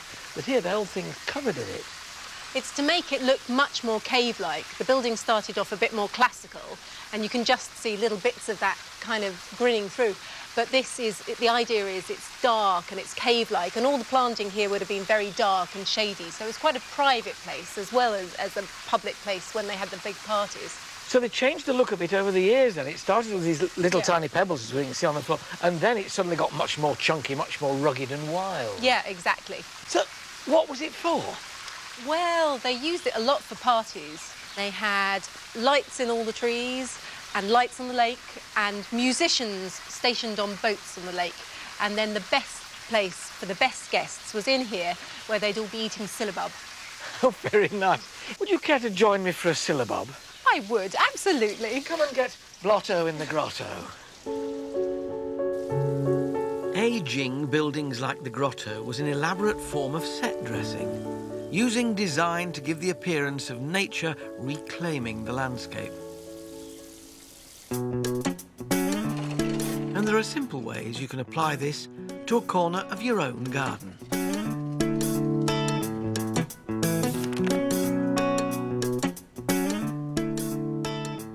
Premature ageing is something that most of us guard against, but sometimes you want to emulate in certain corners of your garden that 18th century idea of something looking established and maybe even ruinous, and there are various ways of doing it. With clay flower pots, for instance, that are brand new, sometimes they stand out as just being too strident. Well, the easiest way to get them to age more rapidly is to paint on natural yoghurt. Dip your brush into it and just coat the entire pot. Now, there's absolutely no point then in putting this pot back into full and blazing sunshine, because it will just dry out once more. But kept somewhere shady, mosses will very quickly colonise that yoghurt, and you get this sort of finish. Antiqued, distressed, call it what you will, but much more natural looking. Underneath this bench, where it's nice and shady, there's a good habitat for ferns. They like it dim and damp, and if you get some logs and arrange them down here in the shade and stuff some compost back in there, and this out. It's quite important that you don't leave any air pockets around it. Stuff plenty of compost in there, and on the top as well. That root ball will dry. Make sure it's quite soggy when you put it in. And with that stuffed around it, and another log pushed in there to firm it down, and a bit of bark to further keep the sun off. It won't be long before that gets going. And in the little crevices at the bottom, you can pack moss. This is obviously where it's going to remain shady. Look at that. You'd think that had been there, almost, when I've swept it up, for ages.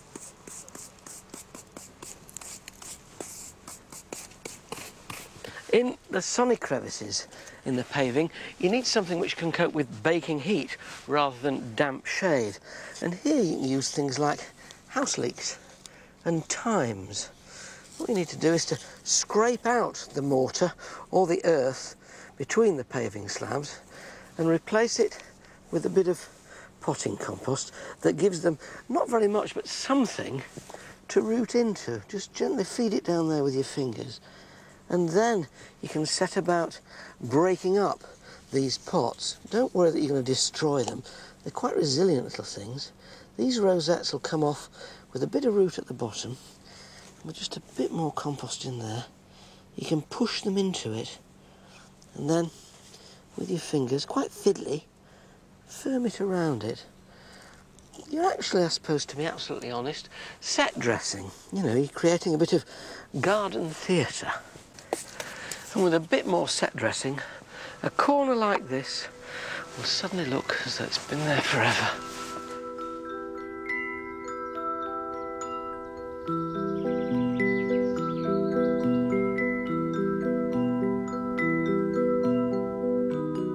There are added benefits to creating an area like this. All these nooks and crannies will encourage insects and other forms of life to set up home here.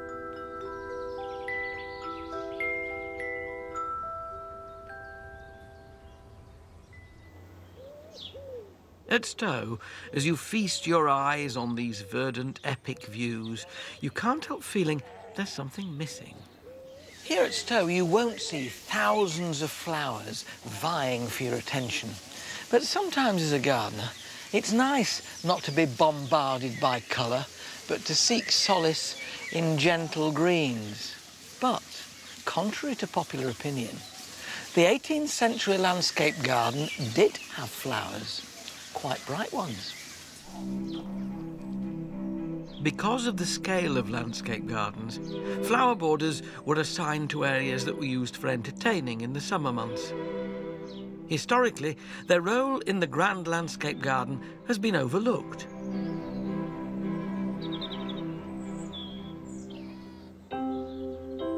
But here at Painshill Park in Surrey, new research into landscape flower schemes has enabled head gardener Kathleen Clark and her colleague Karen Bridgman to recreate 18th century flower borders. I think one thing that really surprised me was the range of plants, flowering plants they had available. And also, I'd always assumed they'd have gone for the very basic kinds of things, but they weren't. In the 18th century, they wanted stripes, they wanted double flowers, they wanted variegation, they wanted flowers that looked rude. And it all ties in with what I suppose we think of as the 18th century sense of humour and character. If you look at some of the ways they painted their houses and the kind of garish colours, we'd think it was just dreadful now, really bad taste. But they loved it, which is why, you know, these beds don't have a colour scheme. It's just as much colour as you could get, really. Got it. Well done. Yeah, OK. Can I let go? Done. Yeah, great. Oh, that looks better. Oh, thank goodness. I've spent a lot of the last few years looking in garden catalogues that are available in very specialist libraries and museums, and they reveal a wealth of information about the plants that nurserymen were selling in the 18th century. At this time, more and more plant introductions were arriving from newly discovered continents, and as a result, London's plant nurseries were awash with bloom and blossom. All these plants were available to the 18th century gardener, and we make sure that we grow exactly what they could have used at the time. Some of our best-loved garden flowers were introduced to our shores in the 18th century.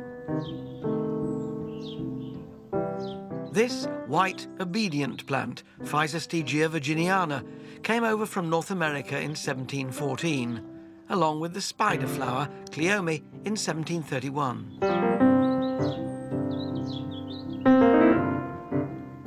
pelargoniums were becoming increasingly popular in the 18th century as explorers discovered more of South Africa, particularly the Cape of Good Hope. More and more different kinds of pelargoniums were coming back.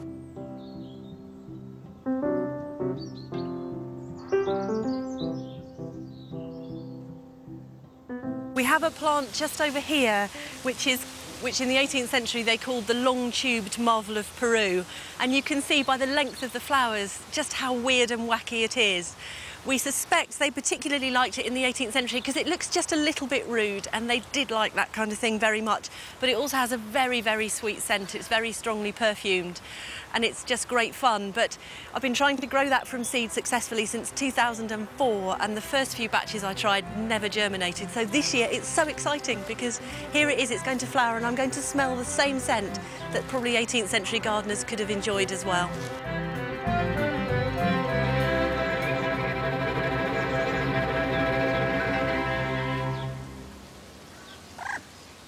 Like many of the great landscape gardens, Stowe covers an enormous area, more than 400 acres, and includes 3 enormous water features. For the landowner in the 18th century, the ultimate status symbol was to have one of these. Not the boat, the lake.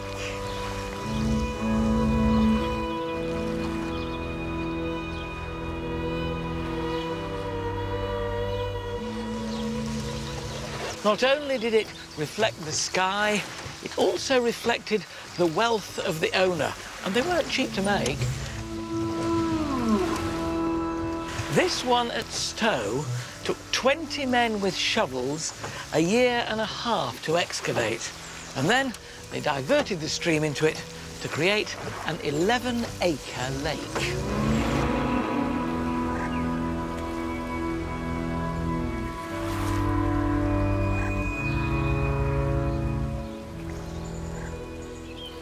But as the century progressed, the scale of these features would be surpassed by a young man who worked his apprenticeship at Stowe. As a designer, he'd ultimately become the most important figure in the landscape movement. One of Stowe's best-kept secrets is that young Lancelot Brown cut his teeth right here, working as head gardener. These are Stowe's Grecian fields, 60 acres of land in which a 25-year-old Brown wanted to create a lake, but he couldn't get enough water to fill it. Brown was renowned for assessing the capabilities of a site. So would this view have looked more breathtaking with water? We'll never know. Lancelot Capability Brown was experimenting with giant ideas, and they would make him hugely popular. After Stowe, he went on to reshape the nation's landscape from Northumberland to Devon. He pushed the idea of improving on nature, but unlike Bridgman and Kent, his designs were almost invisible, and one of the ways he achieved this was in his use of trees.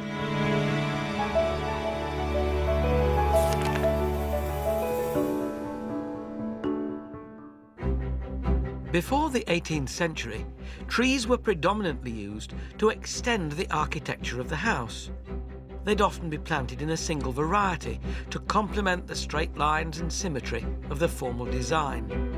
But in Brown's grand picturesque vision, trees are planted in groups, with darker evergreens contrasting with the lighter tones of deciduous varieties like beech, oak and lime. Trees were like accents in Brown's design. They framed the views and put detail into vast swathes of green. They were also handy for blocking out unsightly views of local peasants. But despite the natural look of the design, it was an ecological disaster. Back then, there were no tree preservation orders, so entire woodlands were ripped up and mature trees repositioned to achieve the look.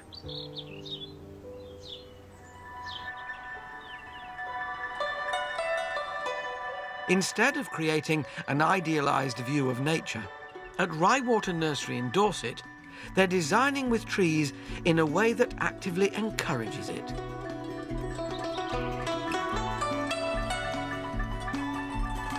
I like to amuse and entertain and amaze, but then on that top layer there's a very serious element of conservation. All the trees here have been planted deliberately. Falkland Little is head gardener at Rywater. Rywater's a relatively new garden. It hasn't been here for hundreds of years, and if we didn't have the trees, we wouldn't have the sort of feeling of permanence that we're getting. The landscape has been divided into 15 individual themed gardens. The mood and purpose of each is defined by the trees that are planted there.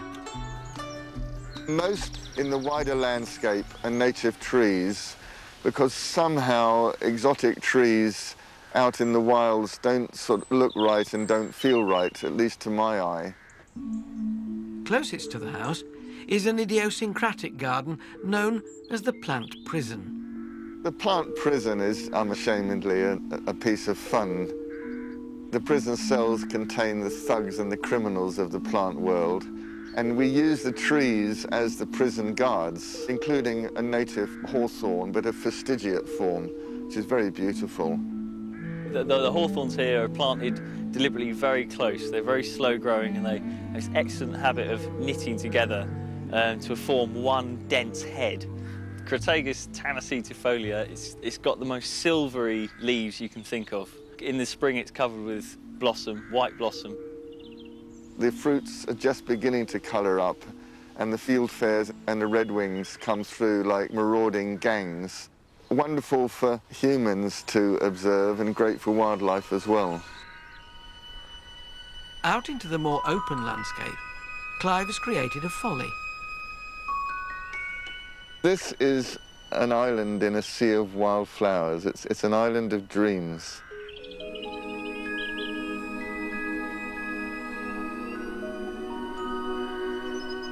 We have a circle of fastigiate Scots pines, a native tree, very rarely planted. Scots pine is bomb-proof, very hardy, and maybe one day the pine hawk moth will come in and lay eggs on them.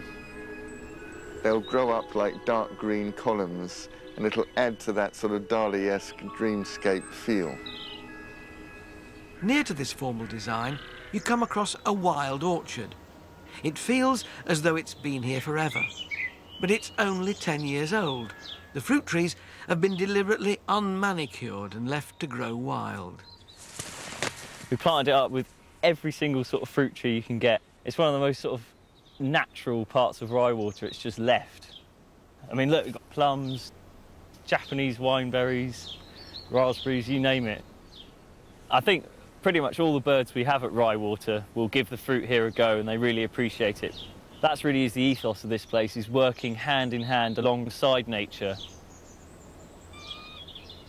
The whole estate really is a gigantic nature reserve. I'm a happy man and I'm a very lucky man. It's as well to remember that although the tree is one of the key structural elements in the garden, it's also a valuable resource for wildlife. If you're thinking of planting one, make sure it'll last and fit in with the design and scale of your garden. Of course, the traditional place to plant a tree in a small garden is slap bang in the middle of the lawn, and there's absolutely nothing wrong with that. Choose your tree carefully, choose your spot carefully. Plenty of light doesn't get in the way. And this is a tree which was introduced to this country in the early 18th century. Ginkgo biloba, the maidenhair tree, the tree that they tell us was on the earth when dinosaurs were in charge. It's a beautiful pyramidal tree. It doesn't get too wide or even too high. Plenty of compost in the bottom of the hole. Always be generous to a tree. It's going to be there, probably for longer than you are. It is really important that this tree has been soaked in this pot before it was planted. Now, you might be thinking to yourself, of course, a bit of a small tree. Why doesn't he get a decent sized one? Well, if there's one thing I've learnt, it is that the smaller the tree, the better and more readily it establishes itself. Now, if it's too tiny, the chances are it could be nibbled off by rabbits or deer or broken by the dog.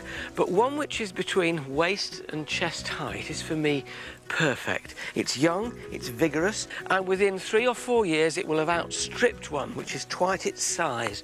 So don't be tempted to always go for the biggest one. I want to get me boot behind it though, because that needs to be really firm around the bottom. So we need a proper tree tie. Don't try using an old pair of tights. Well, you can if you want, but to be absolutely honest, it's a waste of time. Treat it to a proper proprietary one. And there is one vital thing to do now, and that's to give it a drink. This is a 2-gallon can. You can give any newly planted tree at least 2 of these, but be patient. Let it soak down in between dousings. If you splather it all on, it'll just run off over there somewhere. It needs to go right down by the tree. And while you're waiting for it to go down, finish. Very important. Just a little run around the hole. I know it doesn't really affect the tree very much, but it offends my sensibilities if it's not neat.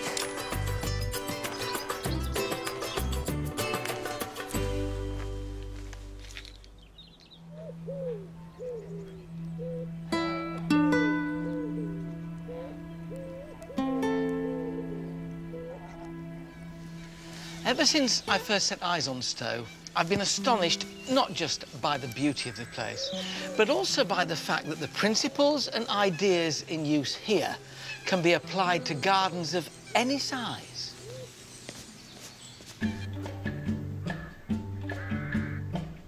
This is Clearbeck in Lancashire, where art lecturer Peter Osborne and his wife Bronwyn, a retired nurse, have created elements of the 18th century landscape in a garden that is a fraction of the size of Stowe. Their 4-acre garden has been 25 years in the making. It has meandering paths, buildings and sculptures that have been aged, sculpted lawns, and giant trees that frame the design. It even has a lake. I guess we wanted to recreate something that had the character of the early 18th century thinking garden, but in a more modern form. The garden is very much planned to encourage sauntering around bends where you come across things. Everybody says there's a surprise round every corner, and that's just what we're trying to say, really. It's landscape, but it's also things happening in the landscape that will intrigue people.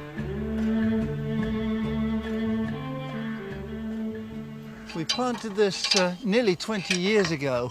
It's Leylandii, of course, and it grows very fast, but we wanted a really bold statement at the point where the flower garden became a wild landscape garden. It's about 40 feet or so up here, but I can handle heights because I've done a lot of mountaineering over the years.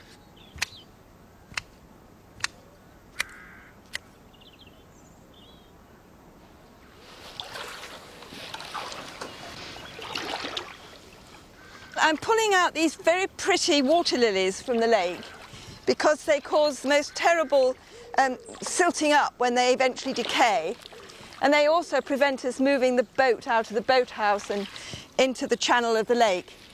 So several times in the summer we try to get them under control. It's actually quite pleasant, and if it's a nice hot afternoon, it's actually quite a joy to be in the water because it's really cool. And the damselflies are flying about with me, and it's really rather beautiful. The whole area was a very flat field, and of course we had huge diggers that came in and moved the earth, and then we had the wonderful spoils to make levels in the garden. There's so much enjoyment in this garden all through the year, and you wouldn't be able to achieve that without having developed the landscape.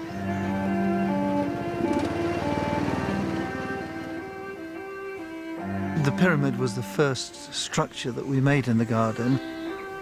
I needed something really sculptural in the middle of lots of greenery, and the shape of the pyramid was just the very thing. As you approach the pyramid, you go past black plants. And then as you come through to the other side into life, you come to a sequence of gold and white. Although it's built of old concrete blocks, it's surfaced over with a sort of mixture of cement and lime and peat, actually, and cow manure, so that things would grow on it. Bronwyn didn't help with this. I don't think it was her cup of tea, really, with the cow muck. We had a party and people decided it should be called the Temple of the Tall Trees. You couldn't have stone pillars because it's so boggy here that the whole thing would just sink into the ground. So they're really hollow and light. They're made of drainage pipes and then just coated up with the same mixture that is on the pyramid. We love to have the flowers. It's quite important to us, as well as the landscape aspect. It would seem quite bleak sometimes without the flowers. We have ideas and work through things together. We don't always agree about what we're doing. And I tend to modify some of your wilder schemes, don't I? Yes. Peter and Bronwyn's garden shows us the direct link between the designs of Bridgeman, Kent and Brown and our own more modest gardens.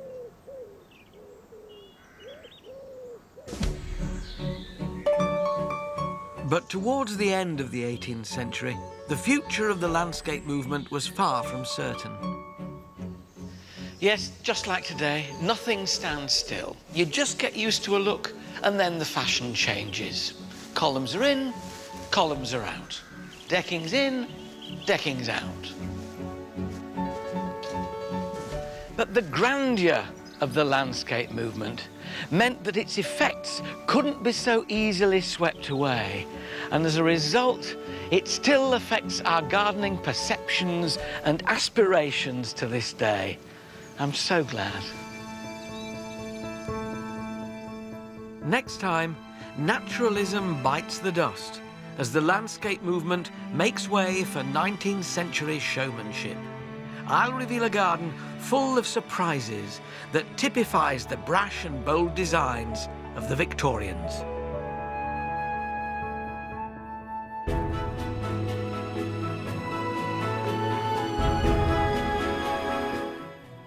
Coming up next this evening, there's an inside look at the Deepwater oil disaster with Horizon. That's in just a few moments. Stay with us.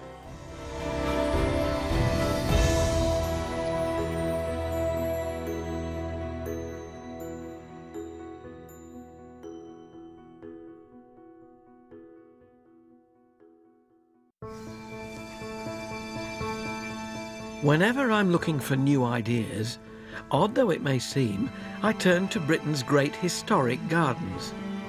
And there are four in particular that I can always rely on to fire my imagination. These are the gardens that have inspired me and which affect the way I garden at home. They're a perfect example of the evolution of garden design, but in many ways, every bit as relevant today as they were in the centuries when they were first made. In this series, I'm uncovering the secrets of these gardens to show how they directly affect our own backyards. And there's one garden that for me typifies the bold and eccentric ideas of the Victorian gardeners. Quite bonkers. I'll reveal how its extravagant design, filled to the brim with exotic plants, continues to influence legions of gardeners. This is traditional carpet bedding, but with a 21st century twist. They reckon that this is 1,000 years old. And I'll be taking to the soil myself, showing you how, with a little help from the 19th century, your garden can be transformed. And that really rather flat display has suddenly become a bank of colour. So join me at Biddulph Grange in Staffordshire as I reveal the greatest gardening show-offs of them all, the Victorians.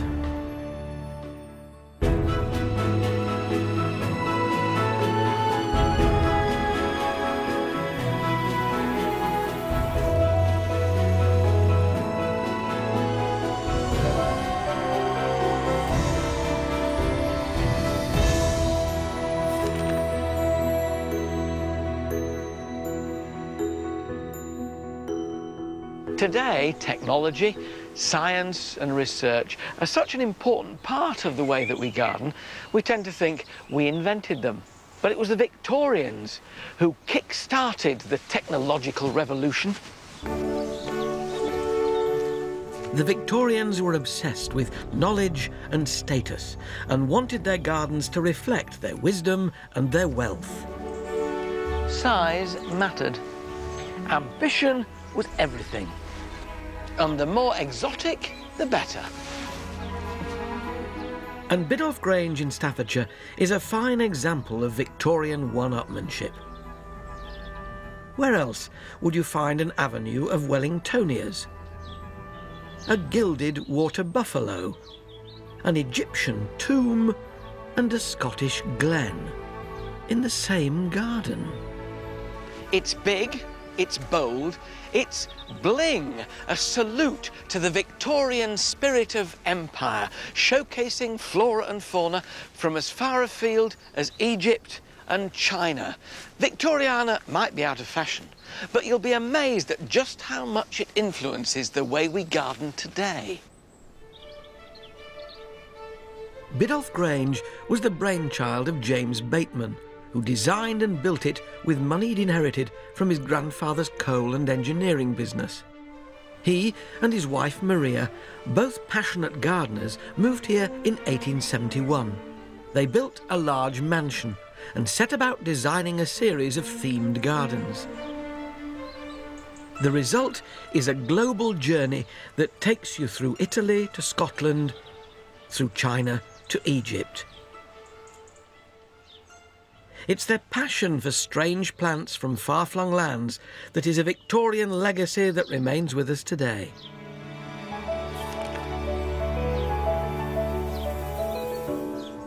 Today, many of the common plants that we see in our gardens first came to our shores in the Victorian period. This was the time of exploration and discovery, when the hero of the day was the plant hunter who travelled the globe, risking life and limb to bring back rare, never-before-seen specimens. From his position as head of exploration at the Royal Horticultural Society, Bateman could employ these plant hunters as agents of his own grand scheme for Biddulph.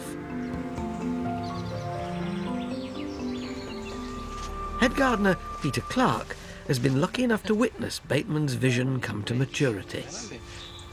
Peter, how must Bateman have felt when he saw these plants appearing in his garden for the first time, things that nobody in Britain had ever set eyes on before? I think it must have been excitement, the pleasure of having this thing that nobody else had got. I mean, look at that wonderful thing there, the bamboo. Just think the wonder of having that in your garden. Also, some of this stuff came in as seed, and you were growing them, and suddenly you realise what Not knowing what would come up. No. These Japanese maples, then, must be among the oldest in the country, the first ones to come back from Japan. They are. And the great big larch that we've got here, the golden larch, that is the oldest one in the country. But at that time, it was a tiny little plant. They're actually in their prime, and they've still got lots and lots of life to go, and he never saw that, but we are getting that pleasure. What was his secret of getting things to grow well? This was actually a big, wide open space until he created all this and mounded it up to create this lovely microclimate. And it was really important because we're in cold Staffordshire, and it was really, really hard to grow some of these things in the cold. So he created this microclimate by building these great rocky outcrops to provide shelter, putting a good shelter belt almost all the way around here, so the air just sat and allowed these things to come up.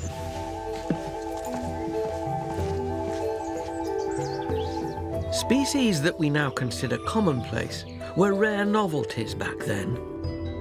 The intrepid hunters brought us the hosta from Northeast Asia, the glorious firebush from Chile, the shallon from North America, and the snowball bush from Japan. But plant hunting also had its darker side. Nobody knew just how these plants from all over the world would behave when they were brought back home, and some of them turned out to be monsters, Rhododendron ponticum, invasive, with toxic roots, and a host for the now deadly sudden oak death. Plants like this, we realise now, are most certainly better kept out. But the rarest and most prized plant of all was the orchid.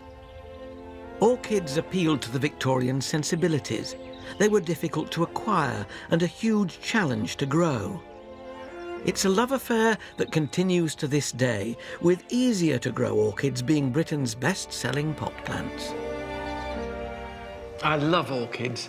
I always have at least a couple of them flowering in my sitting room. They're easy to grow, they last for months on end, but to the Victorians, they were rarer than hen's teeth, pearls beyond price, and Bateman was passionate about them.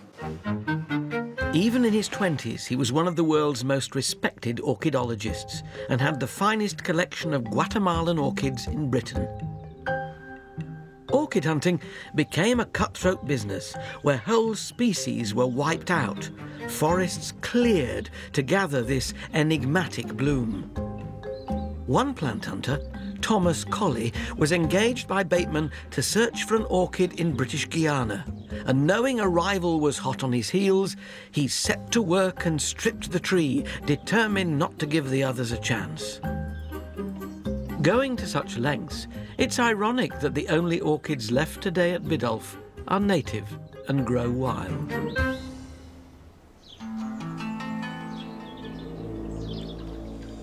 Tom Hart-Dyke is a 21st century plant hunter who shares Bateman's love of the orchid.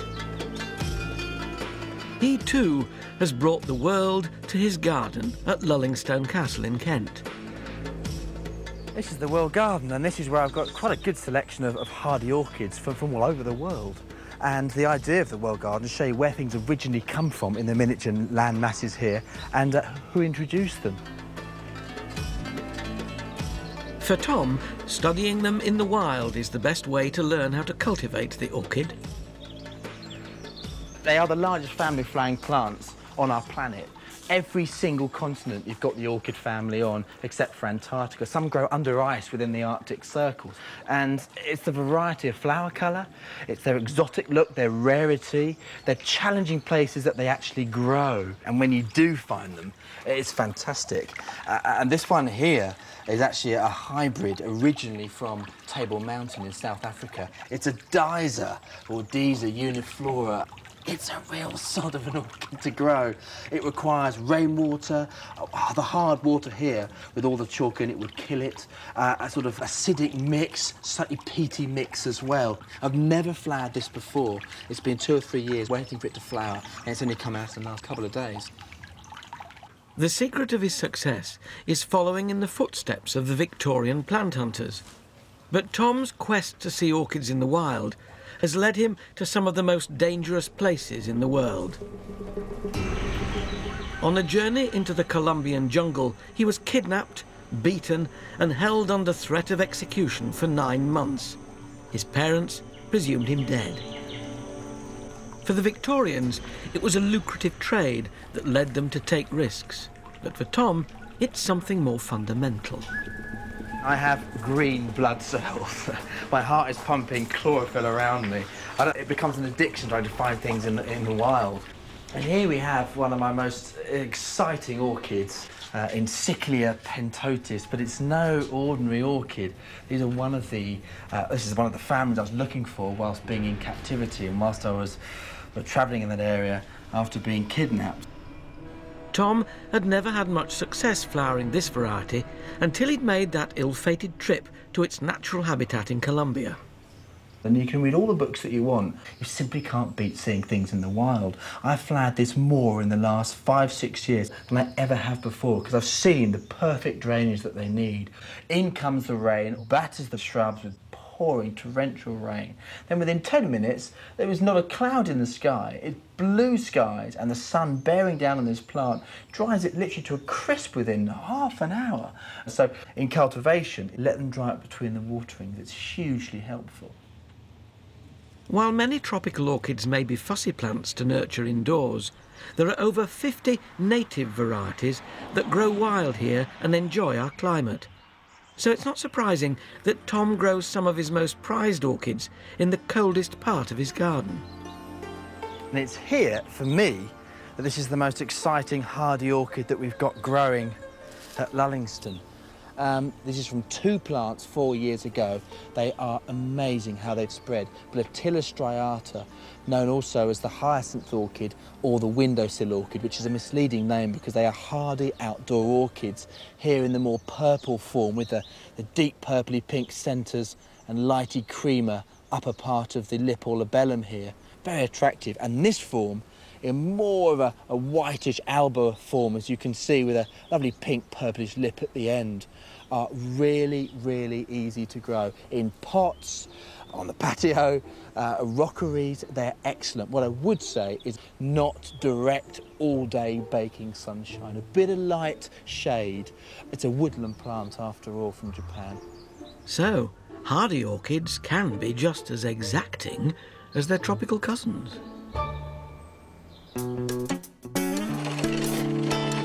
They're not always divas of the plant world, but you do need to make orchids feel at home.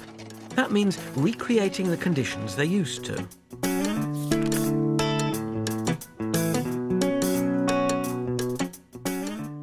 There's no reason why you shouldn't grow our hardy native orchids in your garden, provided that you get them from a nursery and don't take them from the wild.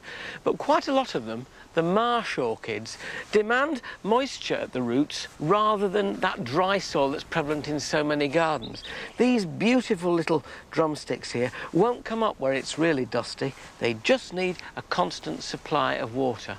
Not a pond, but somewhere that's perhaps just a little bit boggy, in common with all kinds of other good garden plants.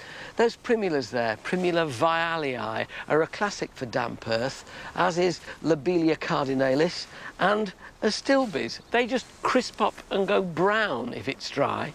Ferns, like the shuttlecock fern, Matteusia, that also likes it damp. Well, there's a way around it if you're on dry earth.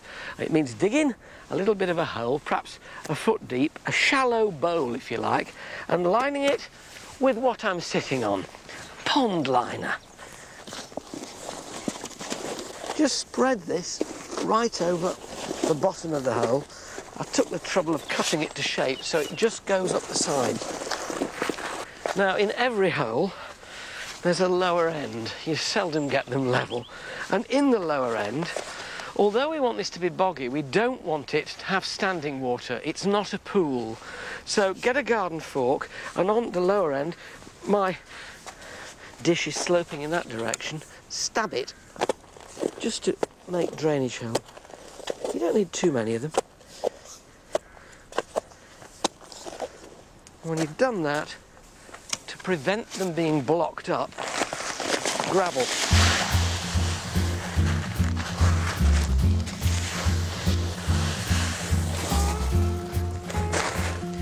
Now, the majority of this area, when it's filled back in, will hang on to moisture, but not excessively. When it starts to rise, it will seep out of those holes, creating the perfect conditions for plants that just like their feet to be a little bit damp, as though they've got wellies with a hole in. What I need to do now is to get all the soil I took out back in and to mix it with some organic matter to make it really spongy. There's nothing worse than pond liner showing, so make sure you cover it up.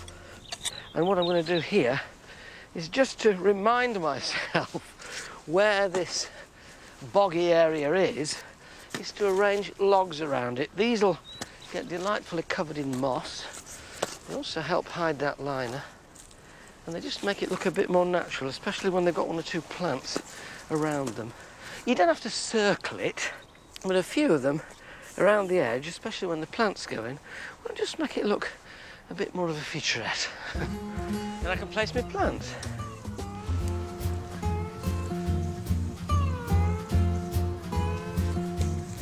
The orchids, being the special and the choice plants, I'm going to sort of run down the middle, a bit like a little river.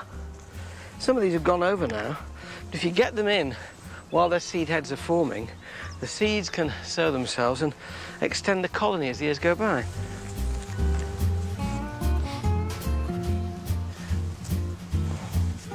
Right, just got to get them in now.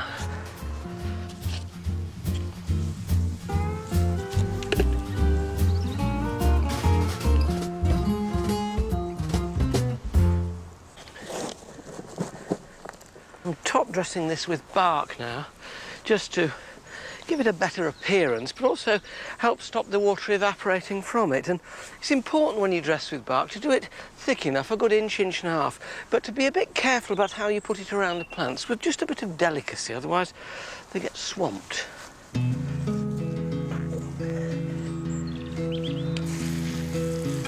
Give them a really good initial watering in to make sure that, quite literally, they do have a bit of a reservoir of moisture down below, and keep coming back to them with the hosepipe in prolonged dry periods.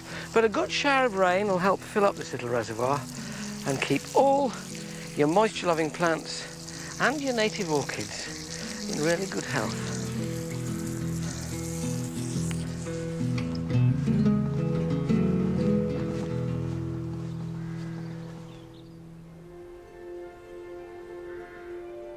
There were over 250 plant genera introduced to Britain in the 19th century. But bringing these plants to our shores wasn't an easy task. The solution came from one of the unsung heroes of the Victorian era. His name is Nathaniel Ward. Ward lived in the East End of London, a sooty, grimy place back then where nothing much would grow. One day, Ward was endeavouring to get the chrysalis of a moth to hatch in a glass jar. The moth didn't hatch, but several grasses and ferns did. He cogitated, he reasoned, he experimented, and eventually he came up with this, the Wardian case, which ensured the safe transportation of plants from all over the world back to Blighty. This little glass and wooden box transformed the garden as we know it today. Thousands of rare plant species that would have previously died travelled back to Britain in this revolutionary way. The first were ferns, and Biddulph's Scottish Glen Garden is home to more than 20 different species. Back then, this plant we take for granted today had cult status. Bateman created a microclimate perfect for their cultivation. Following the success of growing ferns outside, the Victorians began to experiment with growing them indoors, and so began a trend that would change our approach to gardening. We began to grow under glass.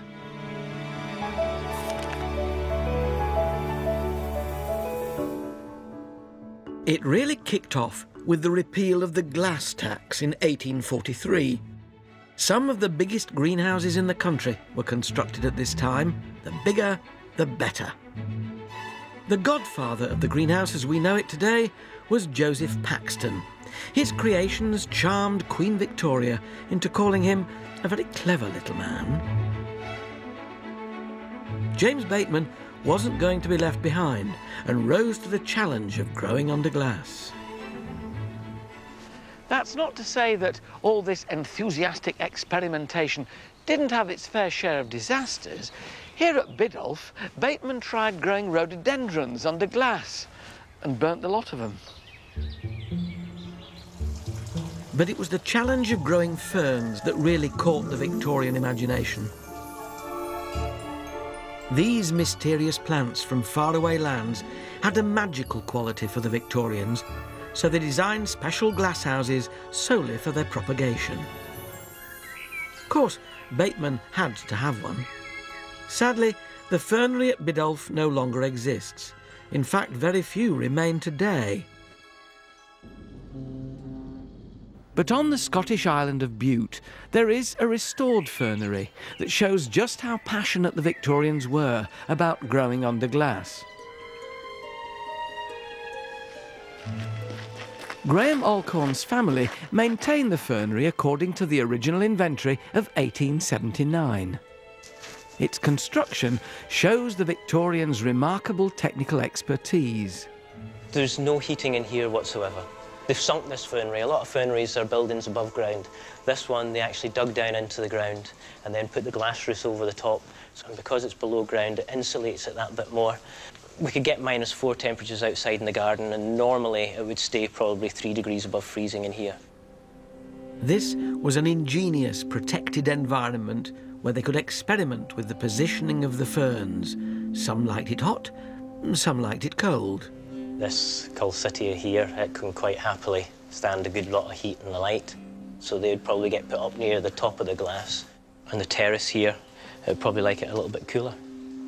This is the royal fern, and they could quite happily grow in water. You know, they'll stand all the moisture you can give them. They don't like dry atmosphere.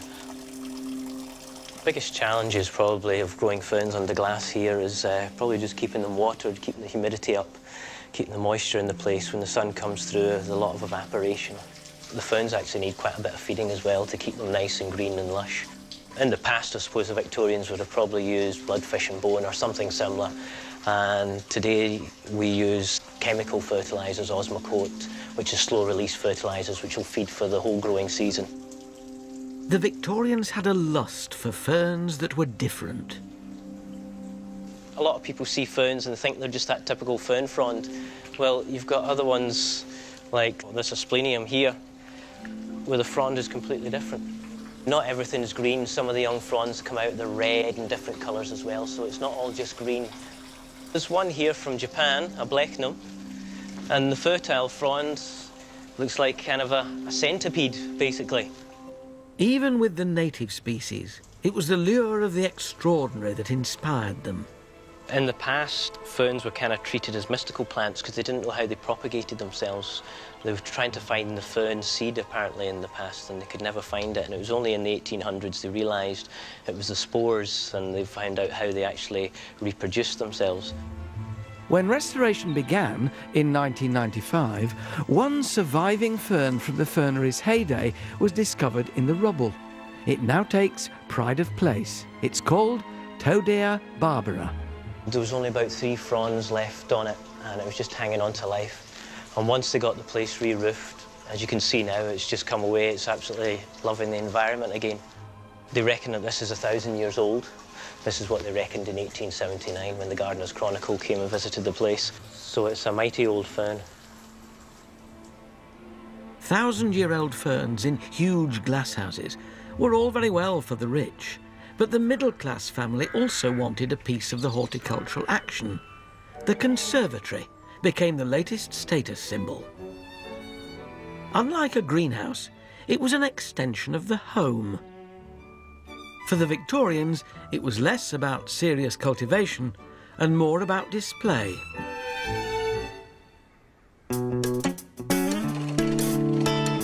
Maybe there's something to be said for keeping up appearances and bringing a little colour back to the conservatory.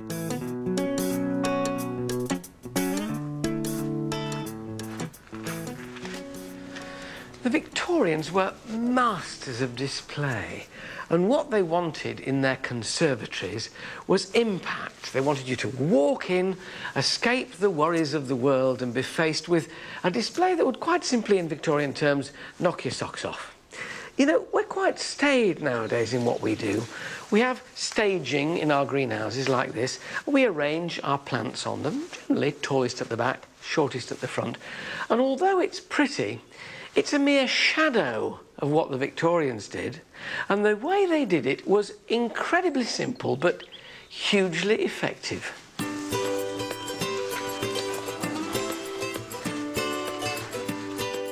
I just think in a modern home, when there's precious little foliage, how nice it is to have a bank of colour to look at. It is ridiculously simple. Flower pots are pended, supporting these boards. But suddenly, from being quite flat, this will lift the display and give it much more impact.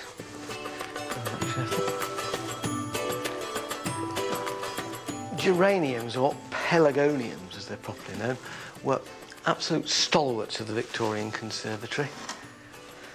Both the zonal kinds and these regals here.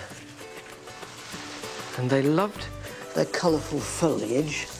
This is Irisini with its blood-stained leaves. And a lot of these would have been temporary, a dahlia in a pot that could go in while it was doing well before it got too big. Fuchsias they absolutely adored. What they hadn't got were lovely things like the Cape Figwort Phygelius, which has got much more popular and in much greater variety recently. And along the front, things like Begonia rex, enjoying the shadows down the front.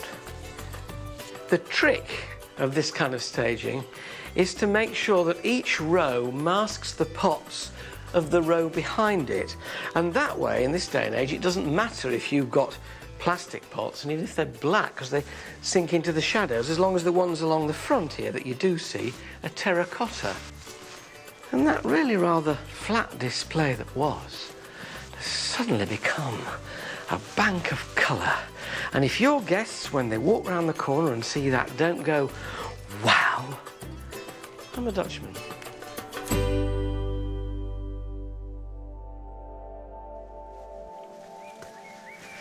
The Victorians loved display, and this china garden at Biddulph is quite literally a story in a teacup. Remember all those willow pattern tea sets?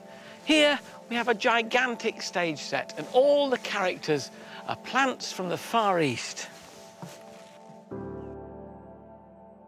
And no garden in Britain reflects this sense of statement or theatre as much as Biddulph.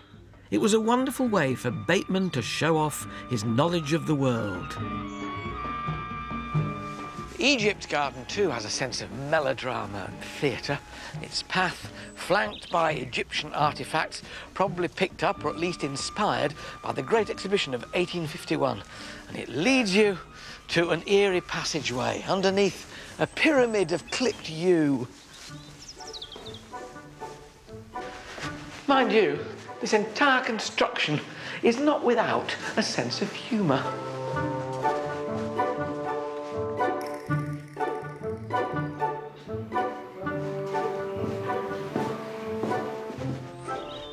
Because you come out of Egypt through a Cheshire cottage.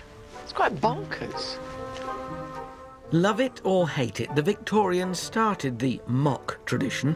Back then, it was Tudor cottages, temples and sphinxes. Today, it's fake Grecian urns and pillars. While it was a forward-looking era, it also looked back nostalgically to the formality of the past, taking old garden design ideas and giving them a Victorian twist.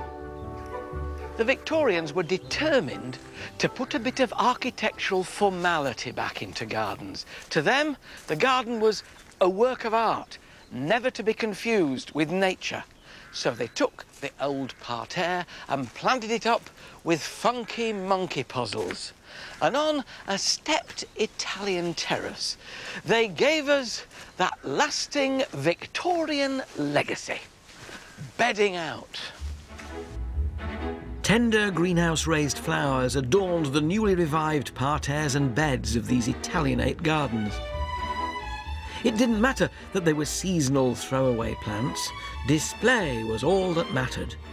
But the Victorians wanted more from their beds, so they went on to create a feature that would dominate our gardens: carpet bedding.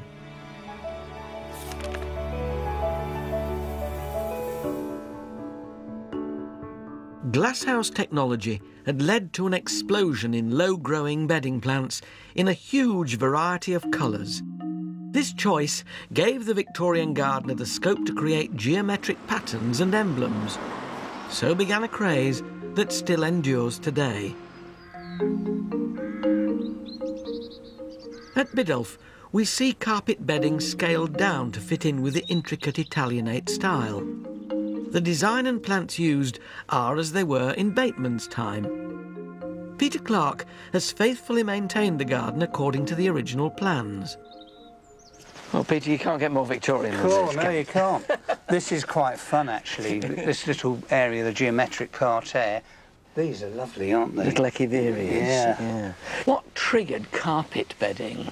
Well, I think it was the head gardener wanting to do lots of elaborate designs and things like that, and there was the glass houses that started to come in, so you could actually grow a lot more exotics and things that you could actually make a nice carpet with. It really was tapestry stitching, wasn't it? Yeah, it was, because you could have lots of fun, couldn't you? You could have lots of different designs. Here we've got a little petal, but you could be a bit more elaborate. You could have somebody's coat of arms. So it was the fact that you had the equipment to do it, but also it was showing off, basically. It was, yeah. As a Victorian, you wanted to have the best, and all the nice plants were coming in. And then presumably it became competitive. Head gardeners trying to do one another. You know, in the winter you would be, doing elaborate drawings and on a bit of paper, and you would keep it a secret. You wouldn't tell the guy down the road because you wanted to have the best of everything. But you must have needed a huge amount of plants and a huge amount of staff to look after them. Well, you did. I mean, if you had miles of which they did have of carpet bedding, can you imagine doing that whole walk full of it? The other thing is, you've got to clip these and keep them nice and neat. You've got your sheep shears there? Sheep shears. So people come and watch you doing that, they think you must have lost your sheep. Yes. Just look how neat it becomes when you're doing it. I'm going to get stuck in here well, because it's a while since... The Victorian gardener might have spent months toiling over his carpet bedding design, but it was worth it. It was the horticultural sensation of the age. You know what they say is the difference between a good haircut and a bad haircut? Oh, I don't know. 2 weeks. It'll be fine in a couple of weeks. Well, we'll be doing this in 2 weeks. Do you want to come back? You've done a really good job there. At Wadston Manor in Buckinghamshire, they found a modern labour-saving way of recreating the splendour of Victorian carpet bedding. This is traditional carpet bedding, but with a 21st century twist. Basically, what happens is we send a design off to the nursery. They actually put it onto a computer. And the plants then become pixels where they can manipulate them. And that's why we can do these fantastic designs, and it's almost instant. The Victorians would have actually drawn the design on the bed itself, using sand and string and things like that. Once they were happy with the design, then it would probably take about 8 gardeners the best part of a week to actually plant this. Whereas with this method, because it's all done on computer and it comes flat packed, for want of a better word, 4 people can lay this bed in less than a day. They're planting more than 10,000 plants here, over 72 square metres, and the designs were inspired by an exhibition of buttons on display in the house. Traditional carpet bedding is a really flat medium, but because we're depicting buttons, I wanted a little bit of height there amongst the planting to sort of bring out the bevelness of the buttons. And we've used things like this Otheopogum, which is a black grass, which isn't traditionally a carpet bedding plant, to give it a little bit of height. And the sedum, the gold mound, that will mound up quite nicely. Clinias, which are quite upright, look a little bit like dead man's fingers. So it begins to become almost 3D bedding. Wadston shows us 21st century carpet bedding on an impressive scale. But in a domestic garden in Haywards Heath, West Sussex, designer Tony Smith is experimenting with an unconventional type of carpet bedding. What I tend to do in my garden is to use it as a laboratory to try out lots of different ideas. Carpet bedding doesn't have to be predictable, and Tony proves this using a plant that might surprise you. Lettuces. 4.3 million lettuces.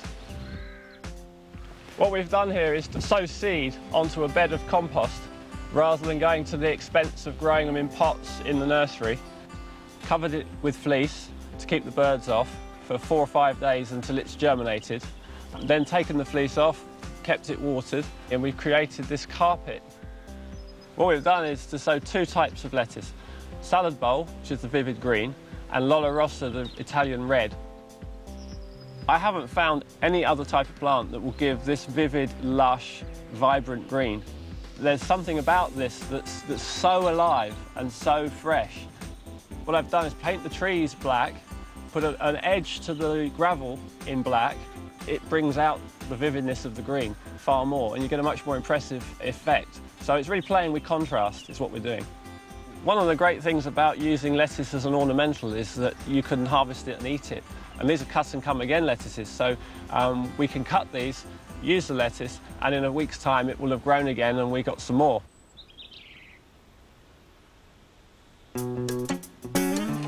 Whether it's with flowers or vegetables, the problem with carpet bedding is that it's an annual display.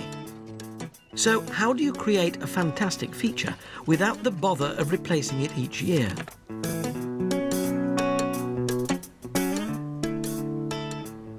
You can do a perennial kind of carpet bed, except this isn't so much carpet as shag pile.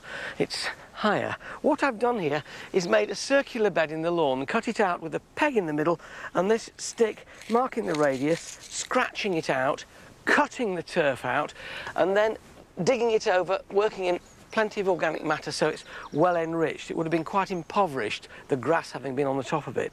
It's now prepared and I can put my plants in. What am I going to use?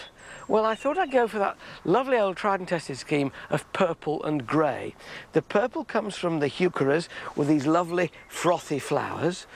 The grey is from the lavenders, and there's this wonderful purple and blue penstemon called Heavenly Blue.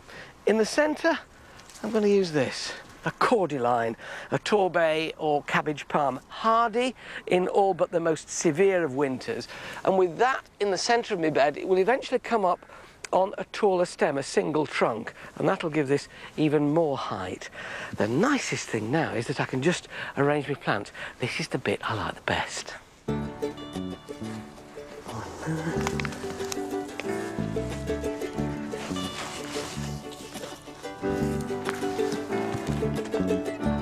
This is a dwarf lavender called Hidcote, which doesn't come up too high. Some of them are really tall and floppy, so Hidcote, Munstead, something like that, will stay quite low.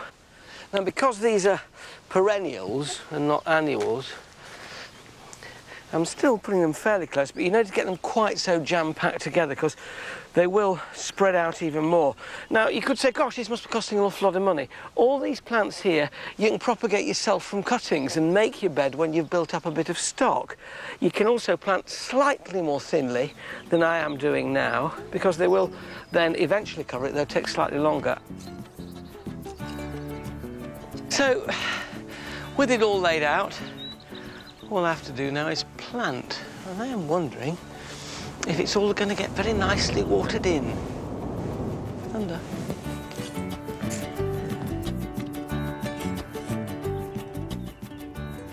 This heuchera is called obsidian. It's a lovely, rich purple.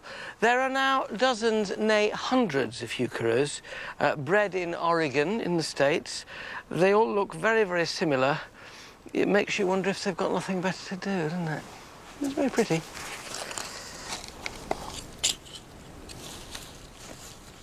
I'm arranging these penstemons like sort of spokes, so it divides it up into quarters, and then there's a little dot of a heuchera down in the bottom of each triangle of lavender. I quite like that. It appeals to my Victorian instincts. The great thing about this perennial bed is that you get the benefit of a design motif, but at half the cost and the maintenance of a traditional carpet bedding display. The colours are less brash and showy than the Victorians might have liked, but I think they're more elegant and understated for today's garden. As we can see at Biddulph, the Victorians took the idea of display in the garden to its limit. But they didn't stop at flowers. Britain's landscape was about to change forever as trees from the New World were introduced. Bateman created a pinetum here to show off his new and exciting specimens. Garden historian Anne Jennings explains the Victorian contribution to our woodland. And we tend to think of the Victorians as giving us shrubberies. They gave us so much more. They gave us so much more, and they gave us these giants, the conifers, the evergreen wonders of the plant world. So pinetums, then, collections of pines, spruces and firs, they were a Victorian invention? Yeah, if you think back to the 18th century, we were an island full of deciduous trees. It wasn't until the northeast of America was really explored for plants that we started to see the arrival of conifers. Why did Bateman plant them on these enormous mounds? I think there are various reasons. A lot of the Victorian planting at this period is about displaying individual plants for their beauty as an individual specimen. It was elevated, it was set off against the sky, and you could look intimately at this really complex, beautiful network of roots. Wonderful. And of course here is a conifer which typifies the Victorian era. It's named after one of their greatest heroes, or it was, Wellingtonia, named after the Duke of Wellington. It has this wonderful, soft, springy, spongy bark, almost like insulation, isn't it? It's lovely, it's so tactile. And I think when you see something like a Wellingtonia, you're reminded about the vision of these great garden makers of the Victorian period, because they, after all, were planting young saplings, newly introduced plants. About that big, I suppose. Grown from seed. Planting it here, and how privileged are we, 150 years later, to see this tree in all its glory with this amazing stature. Of course, what they also did was change the look of our gardens by getting us used to planting conifers and evergreens. Hedges in gardens all over the country now. Even Leyland cypress is, in a way, an indirect legacy of the Victorians, isn't it? And, of course, all these great gardens ultimately fed through to the middle classes and, in later periods, into suburban and urban gardens. And we've learnt how to use conifers in the smallest settings, haven't we? Clipping them to hedges. But it's still lovely to come and see one like this. The giant of the forest in all its grandeur. Beautiful.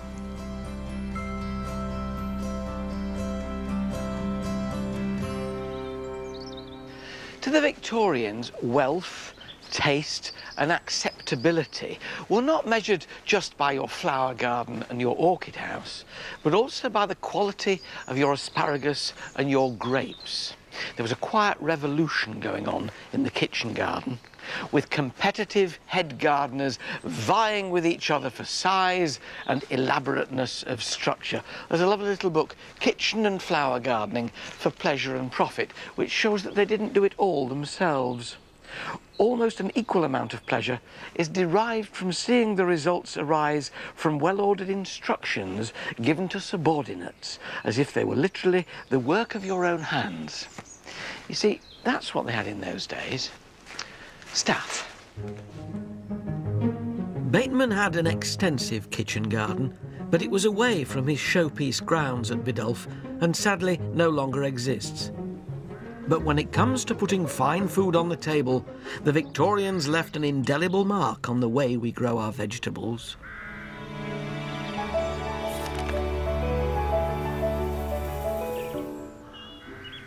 The productive gardens at Helligan in Cornwall operate in much the same way as they would have done in Bateman's day. Garden supervisor Nicola Bradley heads up a team of 9 gardeners. We're quite unique at Helligan in the sense that we're very similar to the amount of staff they would have had in the Victorian period. It's very labour intensive to keep the ground weed free, to keep the ground cultivated to the highest possible standards.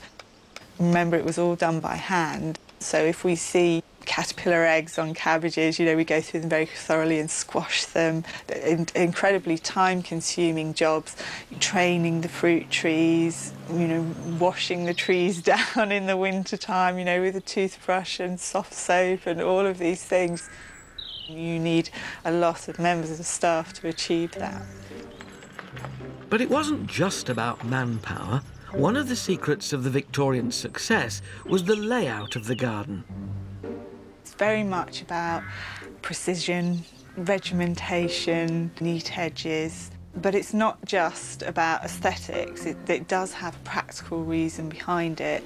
You're allowing the plants the maximum space to grow to their full potential and produce the best possible crop you can. Necessity drove innovation. They refined the system of crop rotation to get as much value out of the ground as possible. Of course, one of the most important things for the Victorian kitchen garden was to produce food all year round. So they had to create lots of ingenious ways of prolonging the growing season. Classic is sea kale and rhubarb in the lovely terracotta forcing pots. You could use individual little lantern lights to cover salad crops earlier on in the season, just giving them that little bit of extra warmth.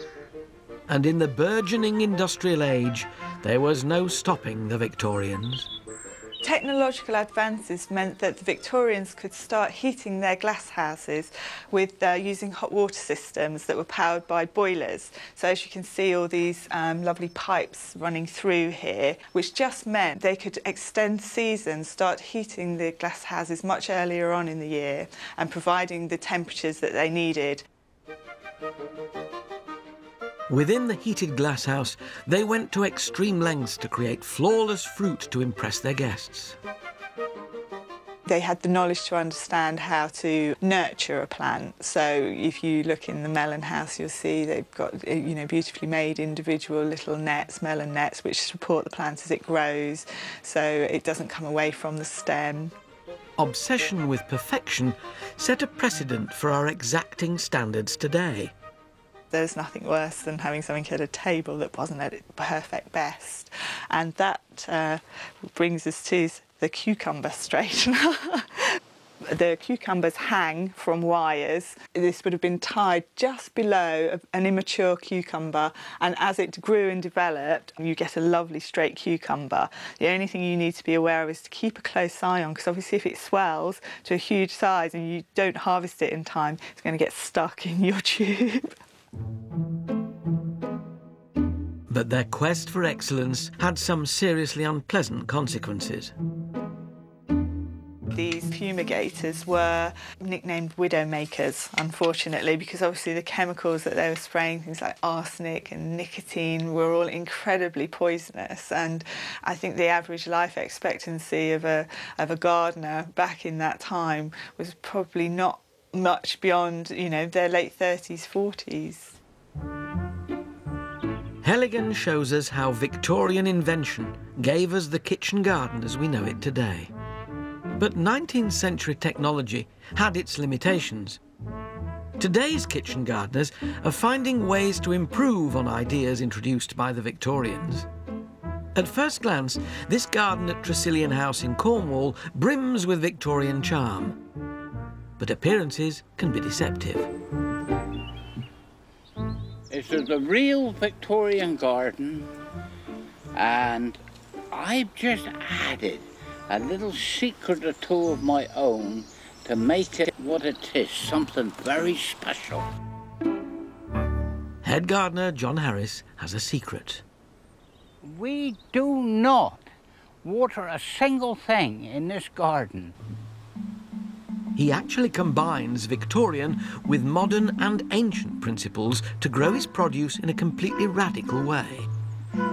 We work in harmony with the 4 quarters of the moon.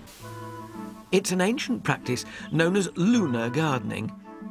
He sows on a new moon and harvests on a full moon. The theory being the gravitational pull of the moon draws moisture into the roots of the plants. Look at that. Mouth-watering, and that is full of taste and juice. Add to this ancient practice the Victorian principle of good soil preparation, and John has found his plants have thrived. Preparation of soil is like baking a cake. If you get the ingredients right, you'll end up with crops like we got here. If you dig down here, that is beautiful, look. But we done the preparation in the winter. All our humus and our compost, which is acting as a sponge. The Victorians were fanatical in their watering regimes, and wildlife was seen as a menace. John has a more contemporary philosophy. The Victorians were absolutely control freaks. There wasn't a bird allowed in the garden. We now do the opposite. Take, for instance, these sunflowers. We put them in to attract birds into the garden, so the birds come in and feed off the seed head, but while they're in, they'll eat the insects. Contrary to the Victorian way of dealing with pests, John prefers the 21st century principle of organic gardening without the use of pesticides. He uses companion planting instead. We put marigolds next to our potatoes. The marigolds attract the overfly, which in turn will eat the black fly.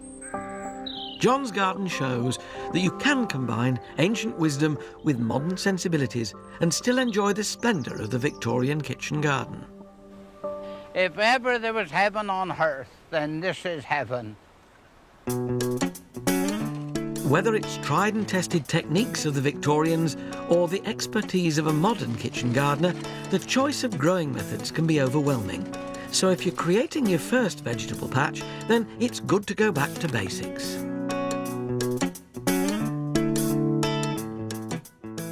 Well, you may raise an eyebrow when it comes to planting and sowing according to the phases of the moon, but nobody can dispute the value of organic matter when it comes to growing veg.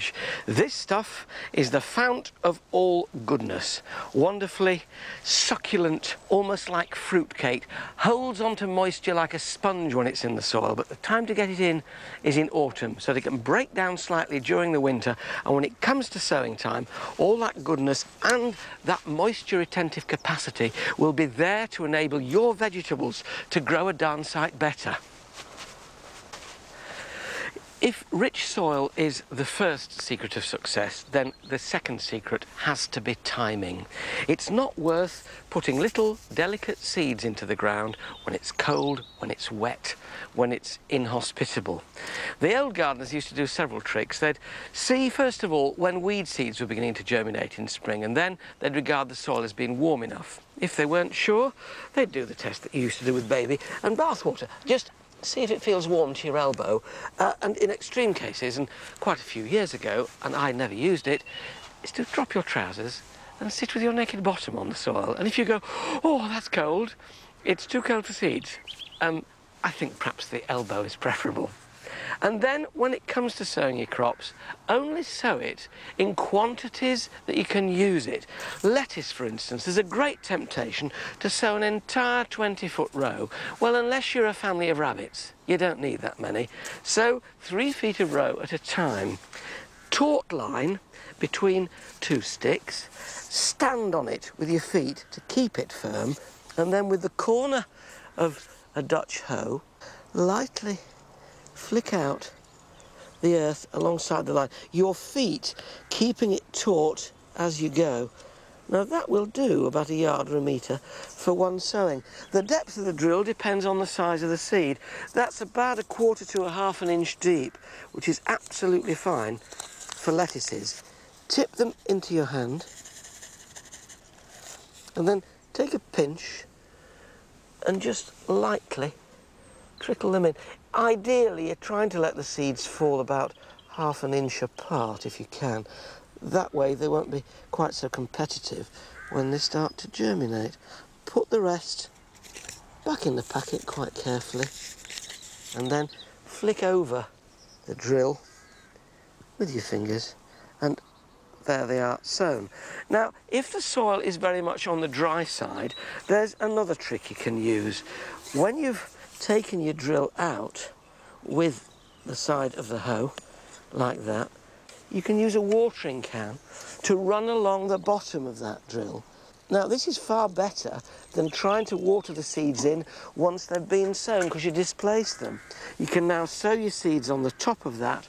They're in contact with the moisture, and when you flick, the dry soil will absorb the moisture and keep them snug.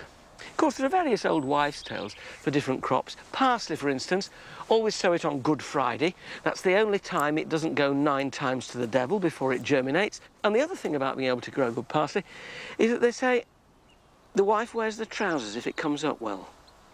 No comment. The value of crop rotation has been recognised for centuries, but you don't need a complicated system. Just make sure you don't grow the same crop in the same place 2 years running. That way, you won't get a build-up of pests and diseases. And as soon as you can, utilise any spare piece of soil. Potato tops here, cut down in July to avoid potato blight, and in between the rows and the ridges, you've got sweet corn planted, which will come to maturity later. As soon as any ground is vacant, fill it. These lettuces were sown in tiny pots 3 or 4 weeks ago and have now been put in where another crop has already been harvested. This successional cropping is very important on the veg patch. That 3 feet of lettuce being sown 1 week, 3 foot the next week, will keep them coming right the way through the year. But the one secret of success is moisture. John who sows by the phases of the moon might manage to get away without watering. Most of us don't, and a lot of crops will bolt and run to seed.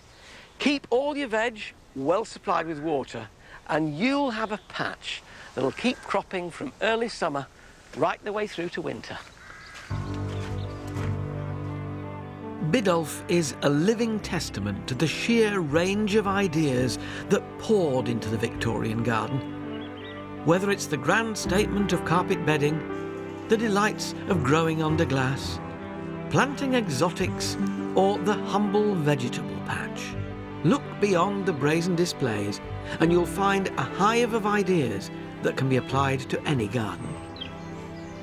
As the century drew to a close, it was inevitable that there'd be a backlash against elaborate Victorian style and a desire for more naturalistic planting. But it's impossible to ignore the influence of our 19th century ancestors. It's thanks to gardens like Biddulph that we have a taste for the exotic, a thirst for invention, and a love of bright colour. Well, we all like to show off now and again, don't we?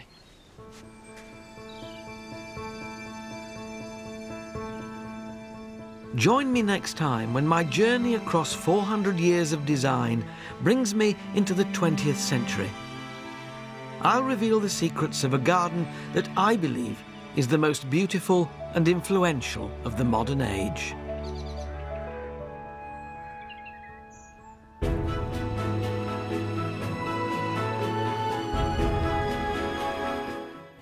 Stay with us. We're heading to Africa with Jonathan Dimbleby next tonight here on BBC HD. And then at 10, the game is afoot as Series 1 of Sherlock comes to its gripping conclusion.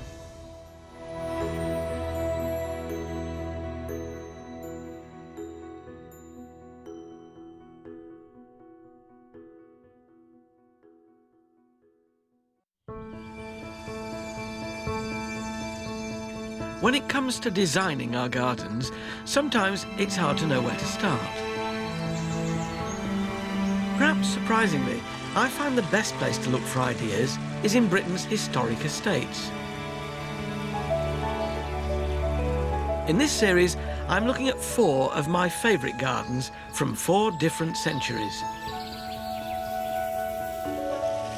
These are the gardens that have inspired me and which affect the way I garden at home. They're a perfect example of the evolution of garden design, but in many ways, every bit as relevant today as they were in the centuries when they were first made.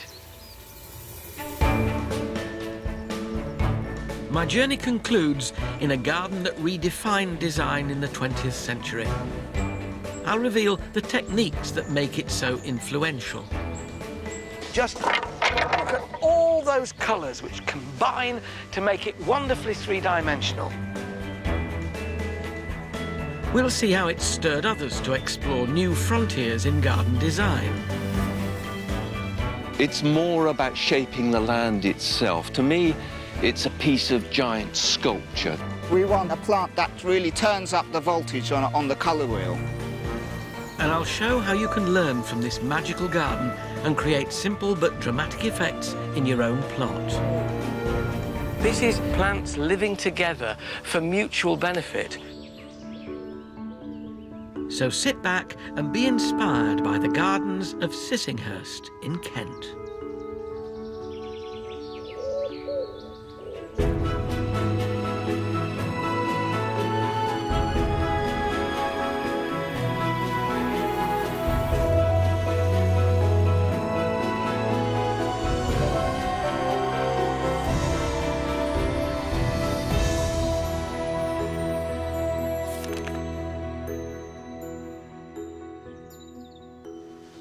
Today, many of us think of our garden as an intrinsic part of our home. It's somewhere to eat, to entertain, to relax.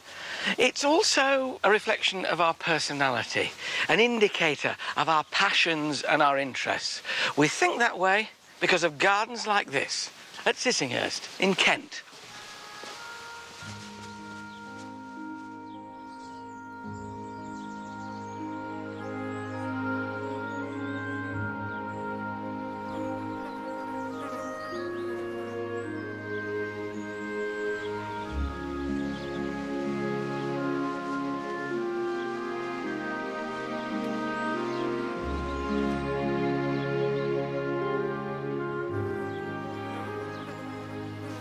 gardens like this changed the way we Brits thought about our own backyards.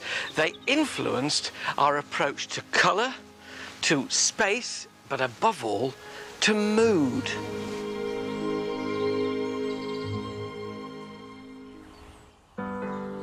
The design at Sissinghurst was the vision of two passionate amateur gardeners, Sir Harold Nicholson, a diarist and diplomat, and his wife, the poet, novelist and garden writer, Vita Sackville-West. Vita and Harold were influenced by the arts and crafts movement, a group of late 19th century intellectuals who rejected the design styles of the industrial age and promoted nature as a source of artistic inspiration. For them, the garden was a refuge, a place for living in, not a place for showing off with gaudy displays as it had been in Victorian times. When they bought Sissinghurst in 1931, Vita and Harold began applying this new philosophy to its design, and they wanted to share their passion for the garden, so starting in 1937, they opened it to the public. At the time, 4 million new suburban homes were being created in Britain, all with gardens to fill.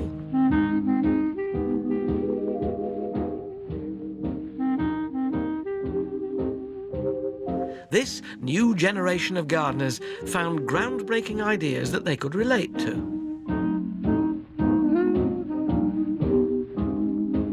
The way the garden was laid out as a series of individual garden rooms.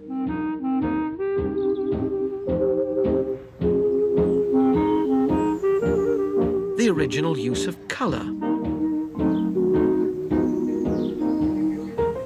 A naturalistic way of planting.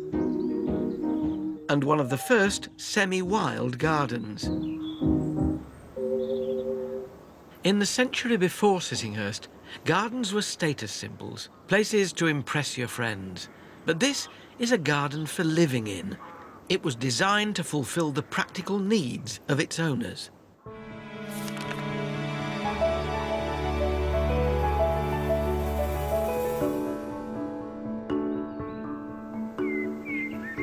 Today we look upon our area of decking or our barbecue as ways in which our garden can improve our lifestyle.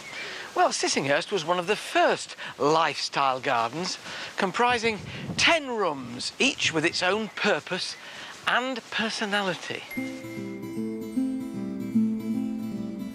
Vita and Harold needed a garden that would suit their every mood, so each room served a purpose. They could start the day with breakfast in the cottage garden,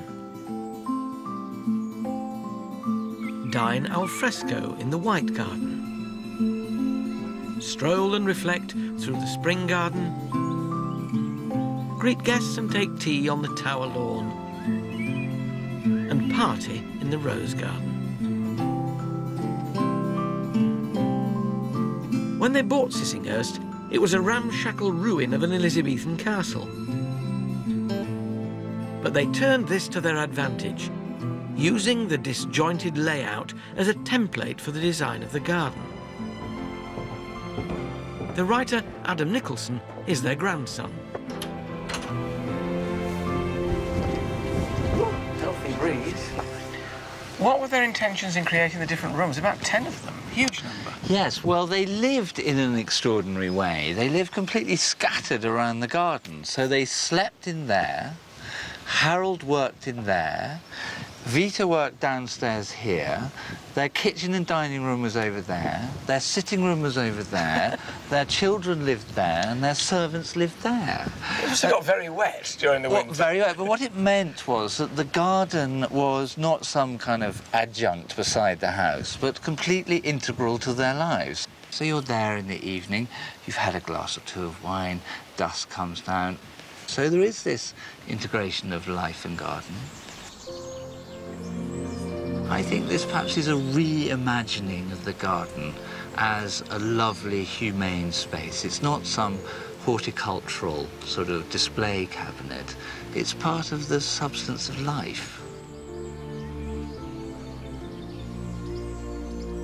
Enormous consideration has also gone into how each room looks and feels when you're in it. Today, we might put a little thought into where we put our table and chairs, but here it's almost as if an interior designer has constructed the space. The classic example of this is the cottage garden. Every room needs walls, and the walls of the cottage garden here are constructed of clipped yew.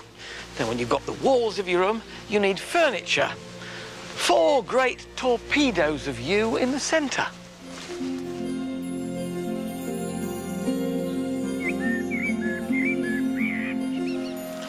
And the decoration, the wallpaper and paint, well, there's no magnolia here, no clashing strident whites, but warm colours, reds, oranges, yellows. It's cosy, it's comfortable, it's sociable.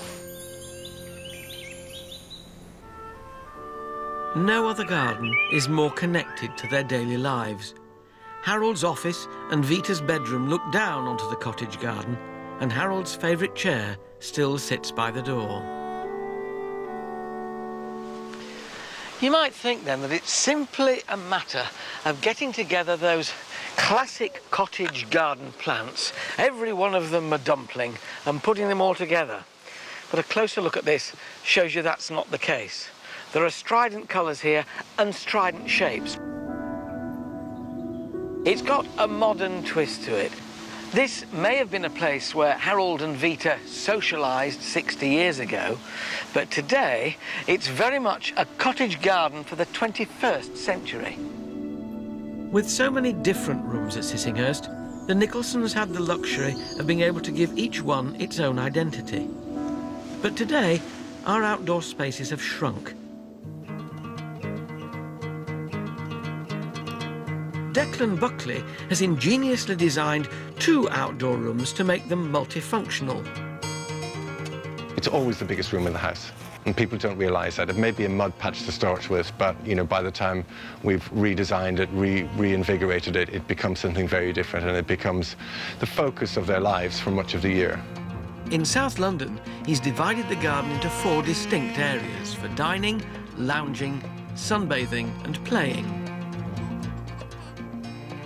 It's a long, narrow space. It's about 34 metres long. So I've used big blocks of planting to break the space up.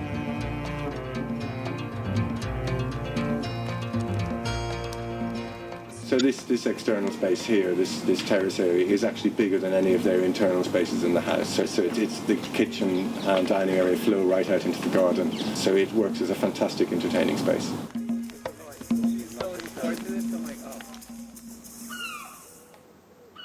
In Broadstairs, he's turned a tiny backyard into an outdoor kitchen diner.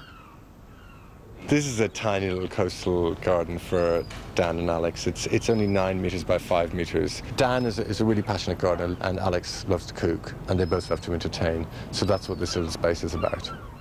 We actually find we do get a lot of use out of here. There's scarcely a weekend goes by throughout the summer when we're not out here doing something. And even during the winter, because it's so sheltered, we can come out here and do a roast on the barbecue without any problems, really. You can see so much of the garden from inside the house. Sort of very clean flooring that we have mean that you can sort of wander in and out without really feeling the difference between inside and outside. We took the same slate material we used on the floor and made the countertop out of that. So the whole thing ties together. The fencing material, it's all very unified and simple.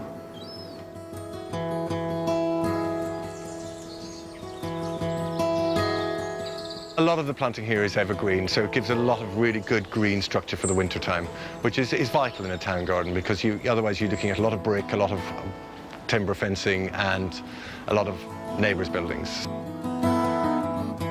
You know, scent and sensuality is very important in a city garden, so we've clad all the walls with star jasmine. It's a wonderful evergreen climber. It keeps all its leaves down at the base of its legs, and especially in the evening it releases its scent, which is when much of the time this garden is used.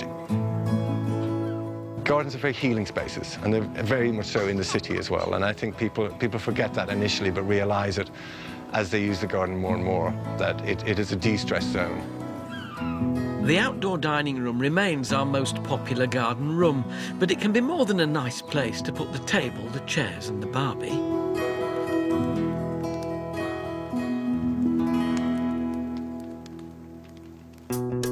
I've a novel way to make your garden furniture feel part of its surroundings.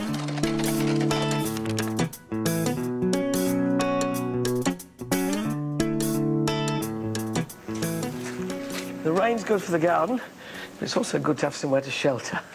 So what I want to do is to bring al fresco dining and gardening absolutely close together with this cheap table and this pot here, 2 pots here. I've drilled holes in the bottom because compost is going to go into these. I've marked with a pencil where the cuts need to be made, and these then will sit inside. The cut needs to be just inside that rim so the lip sits over the edge. And then I need to drill the corners.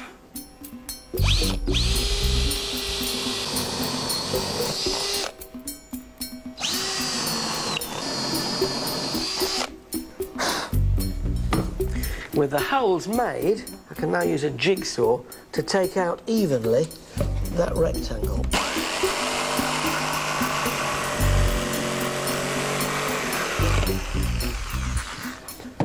There it goes.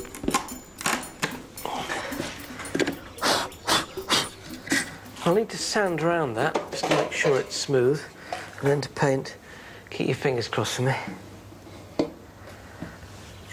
Phew! You can paint your table any colour you want. And then, with your trays neatly planted, here a nasturtium for a bit of brilliance, golden leaf marjoram, that then just drops in there. This one, variegated nasturtium, a bit of lavender for fragrance. All right, it'll outgrow it, but it'll stay in there for a while. Another bit of marjoram. So you can pick your herbs and pop them in your supper. And in the middle, well, a mixed bowl of basil, if you like. That will sit in there quite beautifully. Or I can offer you to go with your gin and tonic drum, which has been perforated in the bottom for drainage, with either a lemon tree in it, or in this case, a kumquat. That'll sit there and you can slice them as you need them. Lovely.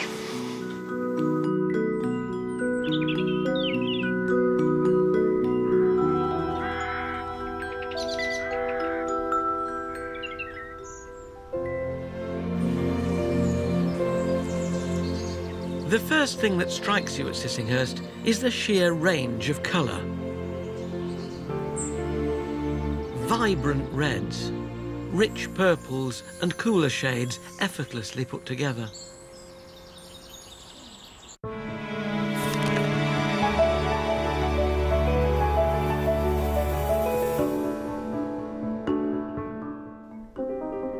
Many of us like to be adventurous with our gardens when it comes to colour.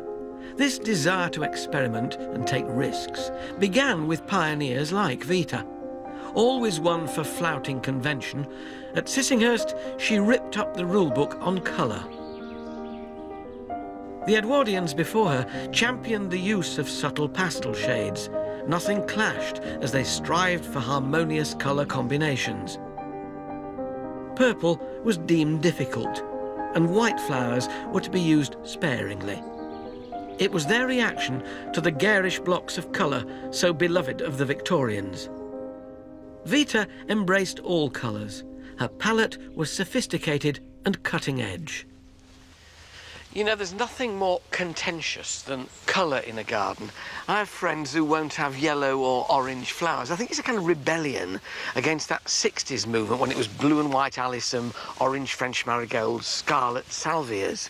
And so we all became very pastel-orientated in the 70s and 80s and 90s.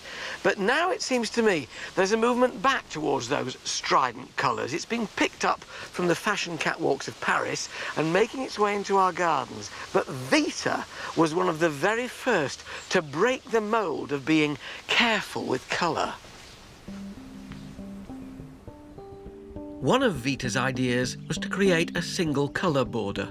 Potentially dull and uninspiring, but her technique was to combine a host of shades that would create a single hue.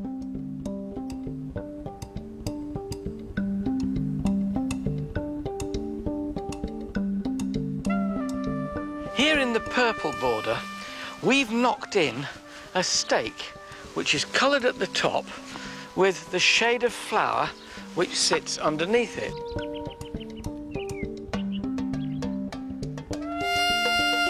Vita was very clever.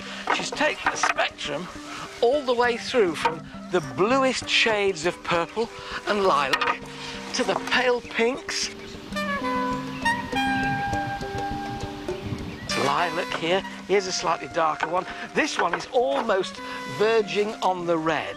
And instead of it being a flat, one-dimensional border, just look at all those colours which combine to make it wonderfully three-dimensional.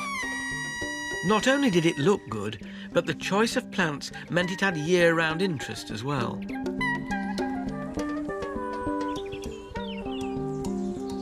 But Vita's most dramatic use of single colour can be found in the legendary White Garden.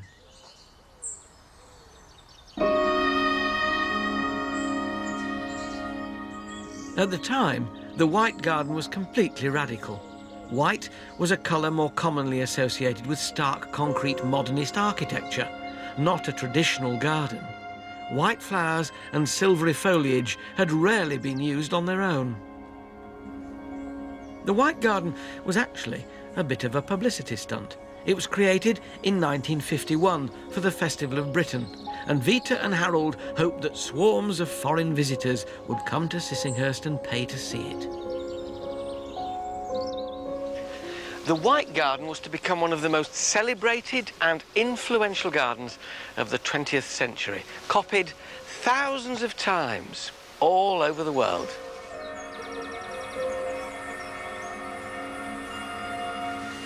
Of course, you could say, well, I mean, anybody could create a white garden, just get a bit of ground and fill it with white flowers, but it's not as simple as that. Fill a bed or a border with white flowers.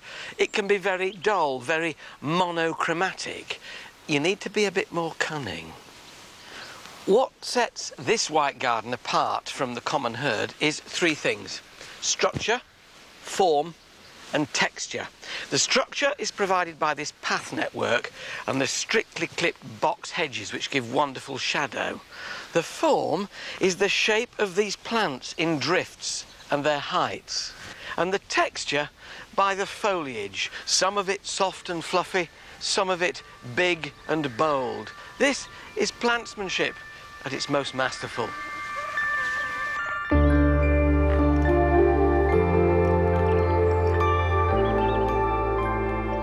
After the White Garden had been created, Vita wrote about her ideas on planting for a radio broadcast in 1954.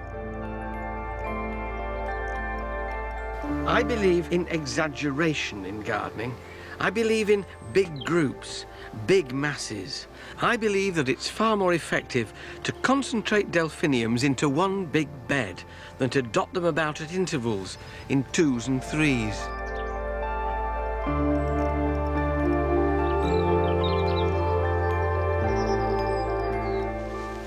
What isn't generally known is that this garden was designed to be just as dramatic at night time.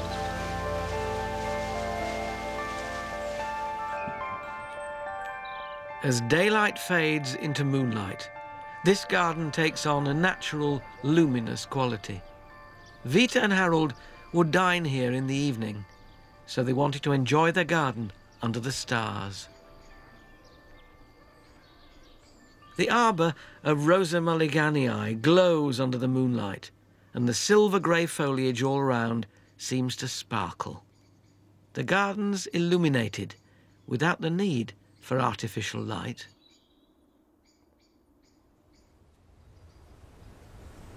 Today, the tradition of experimenting with colour continues at Sissinghurst, thanks to head gardener Alexis Datta.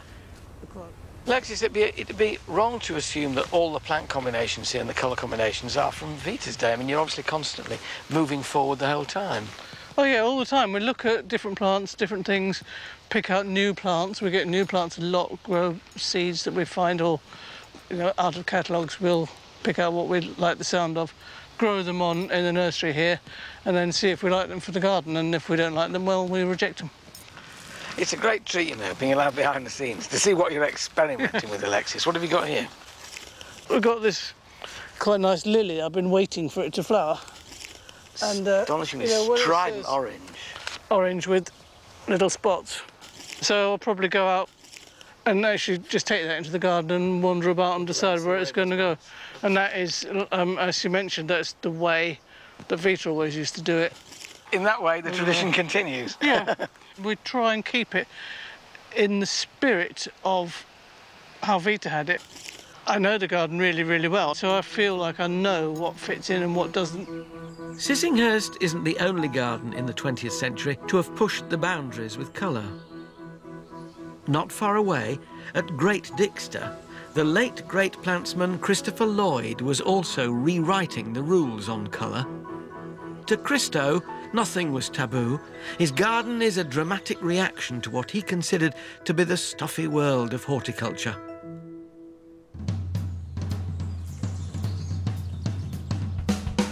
Head gardener Fergus Garrett is carrying on his ideas.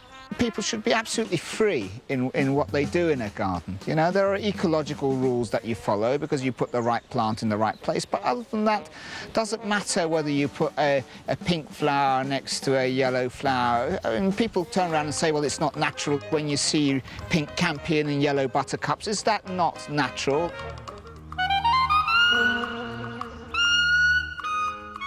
It's about trying new things because we're painting with flowers. It gives you a great sense of adventure. We don't plan the borders on paper at all. We shoot from the hip. But always we're thinking about that contrasting element so that your eye is made to work, so that the garden excites you. Christopher was known as the king of clash, if you like, or the bad taste gardener. The more people sneered at him, the more he sneered back. And now, here we are, where everybody likes bright colours, and that's become the fashion. The whole point about a zinnia is that it should be colourful. So we want something, a plant that really turns up the voltage on the colour wheel.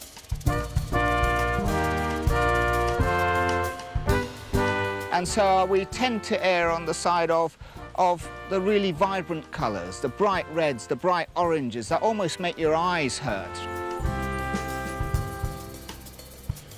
These are Mexican, and then you know they're full of character, aren't they? They've got a touch of the sombreros about them.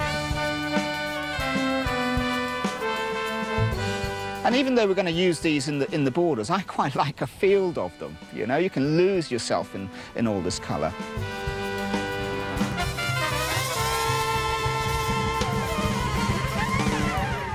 Freedom, that's the name of the game here.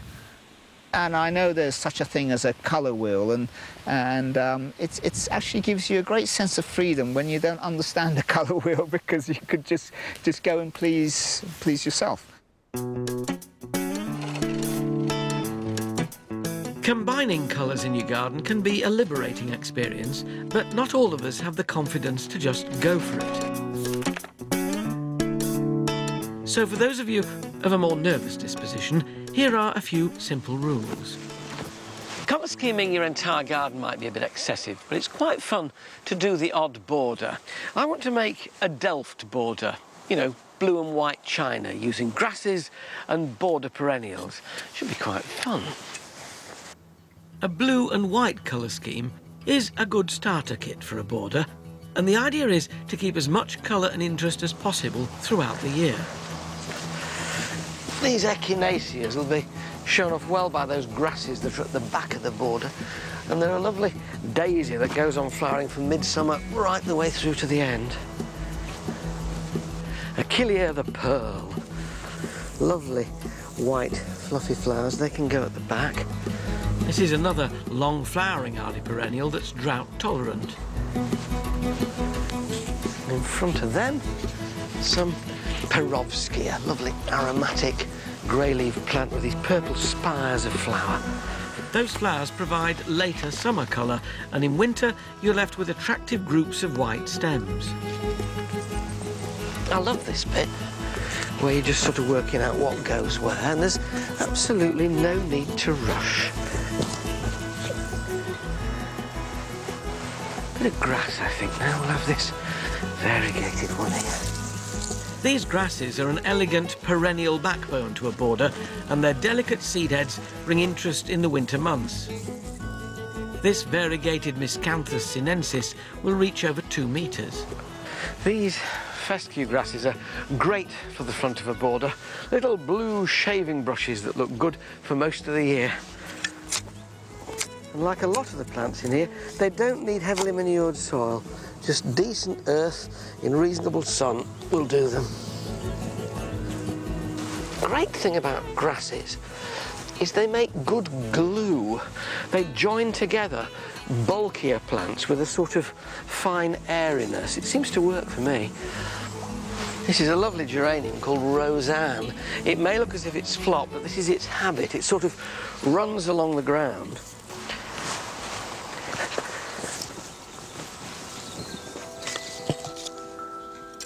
Over the coming seasons, these perennials and grasses will bulk up, forming clumps and drifts of year-round texture and colour.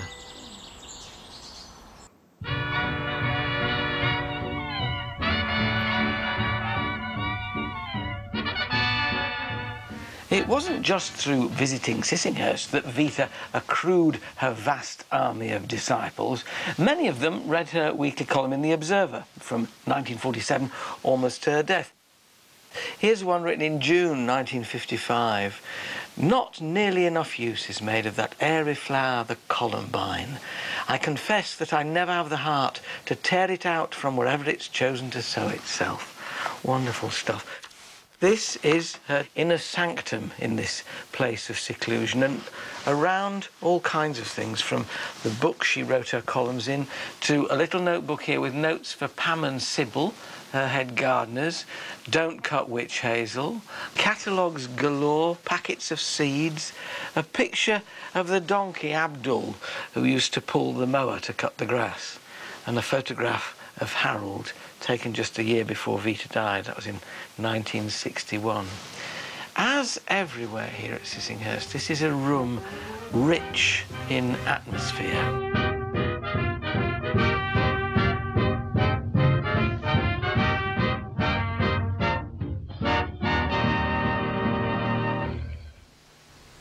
Sissinghurst is often described as a romantic garden. The key to this is another of Vita's design tricks, the use of naturalistic planting.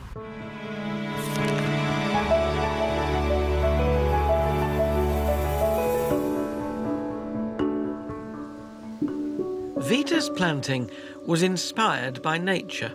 She used choice garden plants in an informal way, allowing them to interact with each other.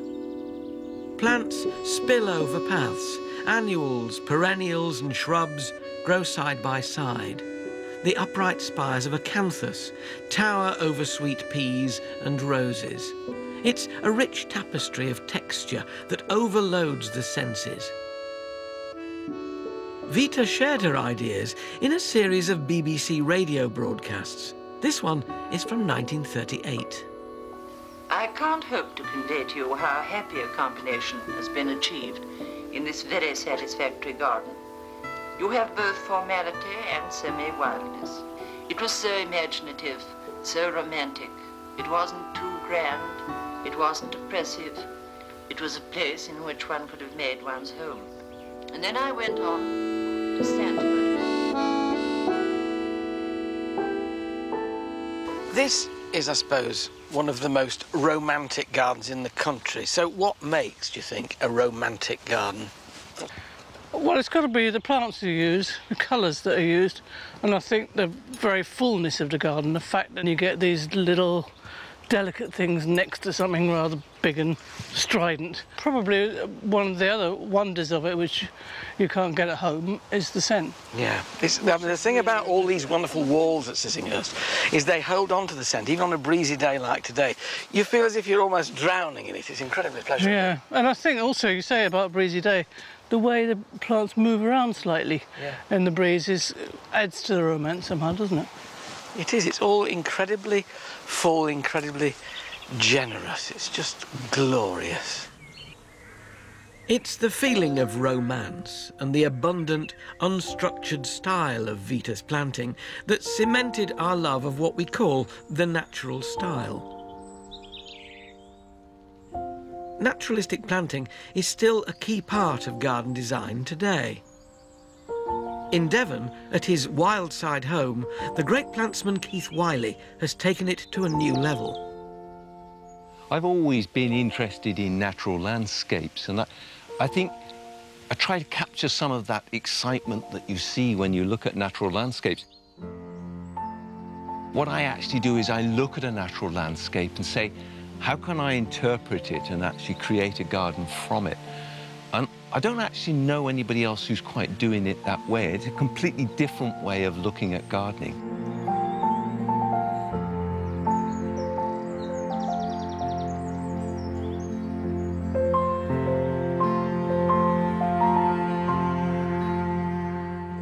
This style of gardening was sort of dubbed New Naturalism. It's more about shaping the land itself. To me, it's a piece of giant sculpture. The whole garden is one giant sculpture on which I can create different planting associations.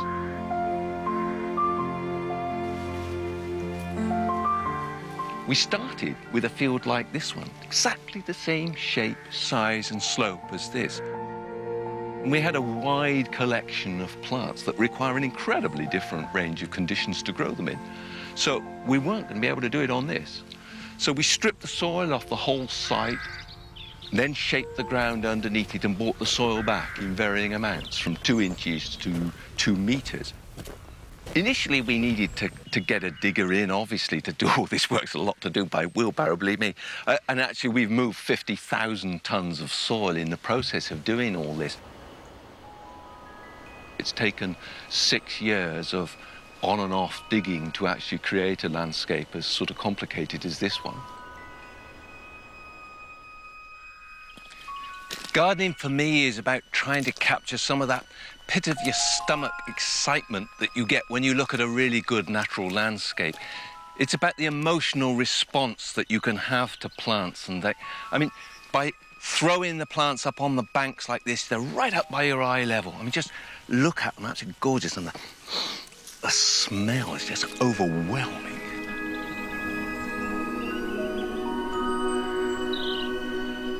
And you see plants in the wild, and they're just part of a community. And there's no prima donnas. And I think it's that sort of feeling that I like to create.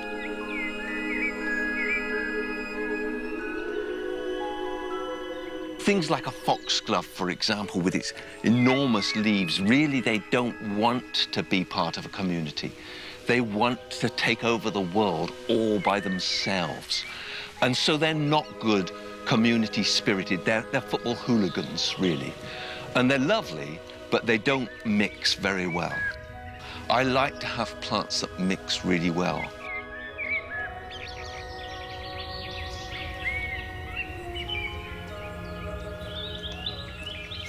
You know that wonderful feeling you used to get when we were kids and you'd walk into a field of oxeye daisies and they'd be up by your face, and yet you go back to the same field when you're adult and they're down by your knees, and the effect's never the same.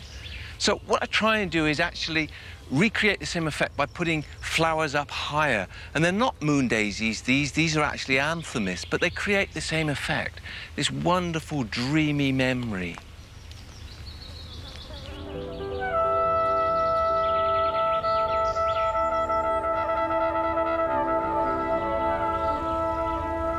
I don't water anything except the newly planted things. I don't spray anything. It's fairly organic, and certainly if you've got a healthy wildlife garden, the birds themselves will keep lots of the pests down. It's a very relaxed way of gardening if you didn't actually bite off quite as much as we have, really.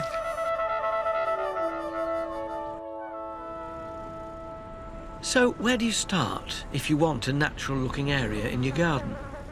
How about creating your own little wildflower meadow?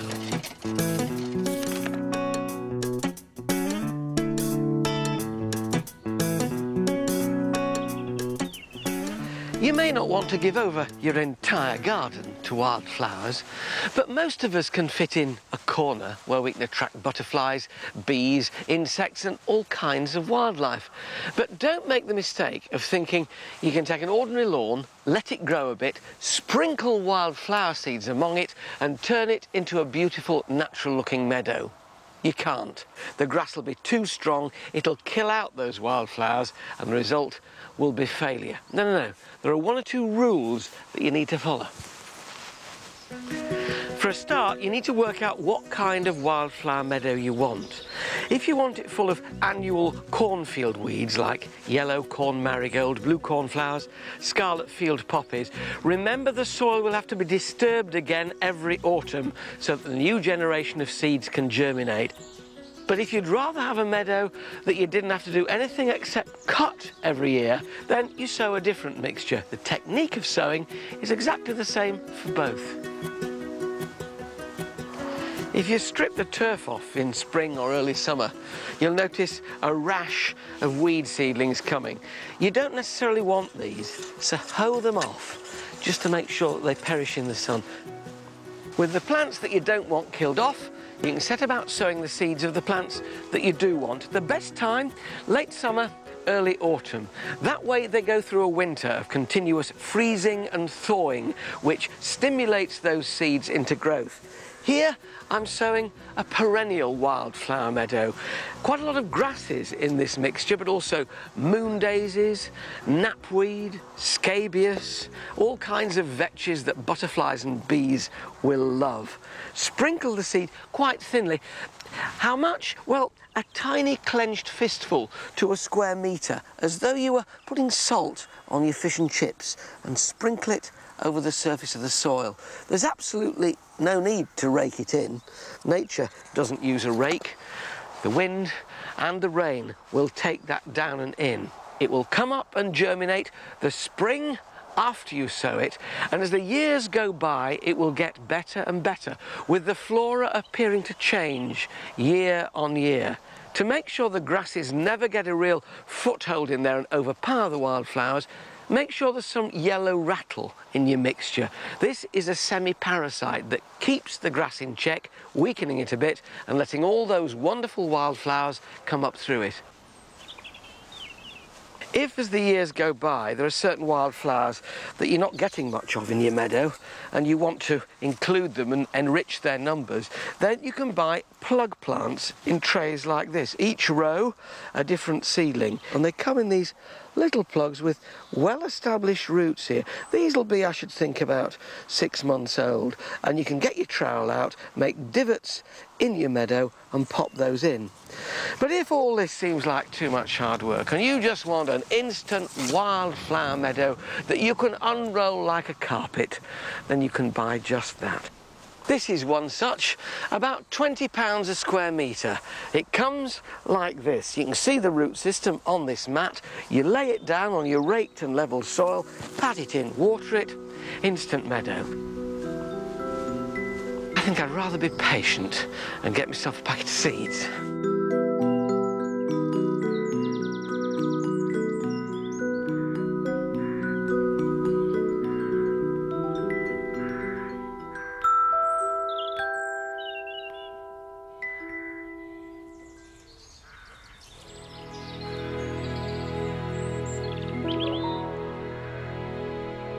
The reason why there are so many ideas that work in the garden at Sissinghurst is because it reflects the meeting of two minds.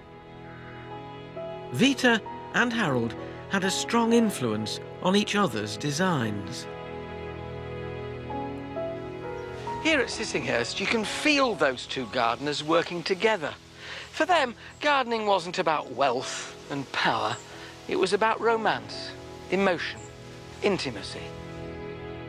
Vita's passion and creativity worked hand in hand with Harold's knowledge of structure and design. Adam, this must be one of the most dissected and closely examined husband and wife relationships in history. And if we just boil it down to the gardener, is this received wisdom that he did the layout and she did the planting? Was it as simple as that? No, definitely not. That Everyone thinks that Harold had this lovely, clear, classical view of how this space should be, and that she somehow then poured rich, romantic profusion into it. In fact, if you look at their letters, and they're always writing to each other, he wants to make it much grander than she does. So in the Rondel, this famous clear space in the rose garden there, he wanted a giant Versailles-style fountain. And then in the upper courtyard on the other side here, he wanted along the wall, the top of that very nice, plain, dignified wall, a whole row of statues of busts of him and his friends. A kind of this is the temple of worthies. Exactly. Everyone comes and people think of it as somehow a monument to the last of fine Englishness. What they don't know is that when the Lime Walk, the spring garden, was laid out by Harold, and this was another of Harold's great schemes, which is now paved in beautiful National Trust York stone, Harold paved it in a lovely mixture of red, yellow and green concrete slabs. As was then copied in most gardens in the 1950s and 60s. Exactly, thank God the colour's faded. You can still see some of the concrete slabs there, but the colour has all drained away. It was the very tension between the two of them that created this garden, which is so full of energy. And if you think about it, it's probably just the same in your household. He does the hedges and the lawns and the lines. She does the overflowing flower beds and the colour scheme. There may be moments when there's a bit of a domestic, but between them, they create something bigger than both of them. Oh, fine romance with no kisses. Oh, fine romance, my friend, this is. The point is, this garden reflects a passionate exchanging of ideas, many of which can be applied to our own gardens. There's something strange going on in your rose beds here. This is all Rick Brunner, but he's bent double. What's happening here? Well, this is a traditional way of training roses that you don't see very often anymore. And what we do is we put these, what we call benders of hazel. So those arched pieces of wood are poked into the ground, and then you tie the rose to it. And then as you get higher, you tie the rose to itself as well. And that gives you that look, but it also puts the plant under pressure, puts the actual stem of the rose under pressure, which makes it flower more. So it flowers right the way along that stem rather than just at the end? Exactly, yeah, and so you're not got it floating around up there, you've got it at eye and nose level, and it's quite nice. It's extraordinarily nice and very effective.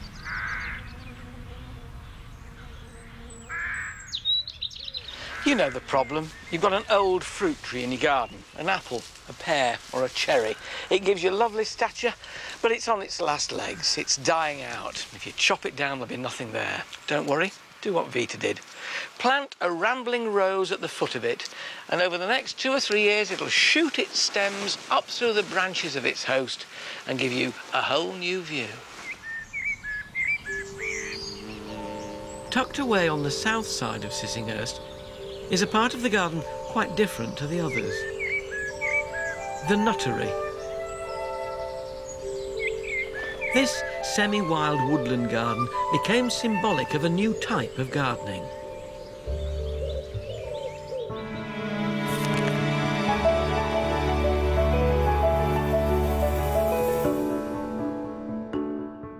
In the 1930s, this neglected woodland area was the catalyst in Vita and Harold's decision to buy Sissinghurst. It was an overgrown plantation of hazelnut trees, but offered enchanting possibilities. Not only did they restore its natural beauty, but they enhanced it by adding other woodland plants, like foxgloves, ferns, orchids and primroses that carpeted the ground. It required a different mindset to the rest of the garden, to plant and grow as if nature had created it herself. But maintaining it is a huge challenge, as head gardener Alexis Datter explains. There's quite an art in making something look completely natural, and yet it's totally managed.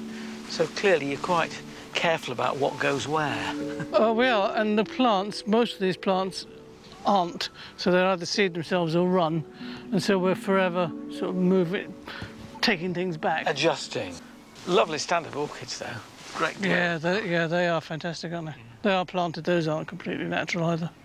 But again, you see, if they seed, we'll let them go, but you have to be able to recognise the little seedlings and the Martgren lily seedlings in everything else. Plantsmanship. Yeah. Yep. Yeah. Vita and Harold weren't concerned with ecology or biodiversity. They weren't wild gardeners. But I believe that in creating the nuttery, they taught us a different gardening aesthetic. 80 years since its creation, wild gardening has changed. Today, we expect our gardens to look good and be ecologically sound.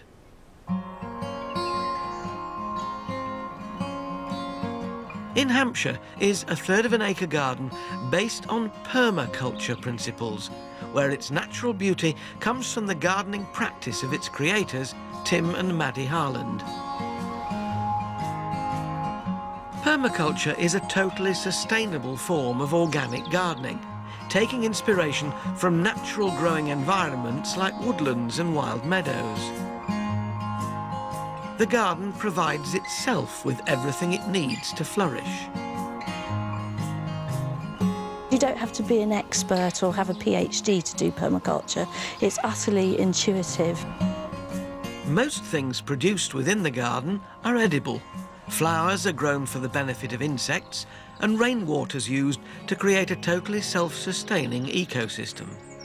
When we first started this garden almost 20 years ago, at that time, wildlife gardening was beginning to sort of make an appearance on the scene, but it wasn't the usual. And we were regarded as somewhat eccentric in what we were doing.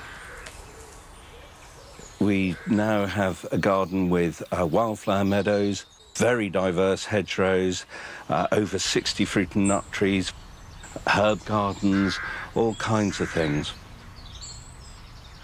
When I was younger, when I used to go around people's houses and they just have really plain, flat, open lawns, and you think, yeah, you can run around on those, but where's the adventure?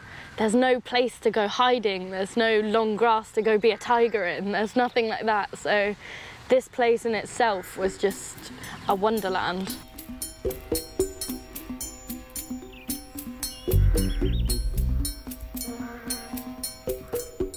This garden to some people looks very random and very wild, but it is actually a design and it's very deliberate. Just outside the back door are the vegetables that need regular harvesting, like salads and herbs. Further away is the veg plot proper.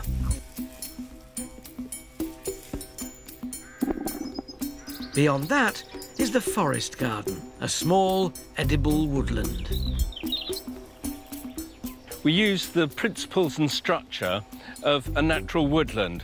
In a natural woodland, you'd have beech and oak as the top story. So here we have a top story of apples and pears, mulberry, cherries. Below that, we have gooseberries and currants. Underneath that, we have a ground cover of things like mints. So exactly the same as a native woodland, except in this case, we're replacing them all with edibles.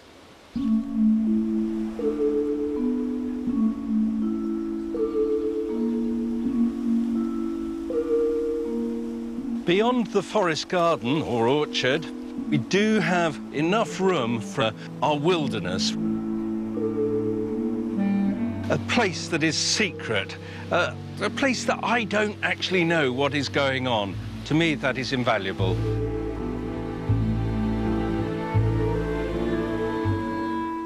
In a way, this kind of gardening is very empowering because it makes you feel that you are making a difference, a personal contribution to wildlife.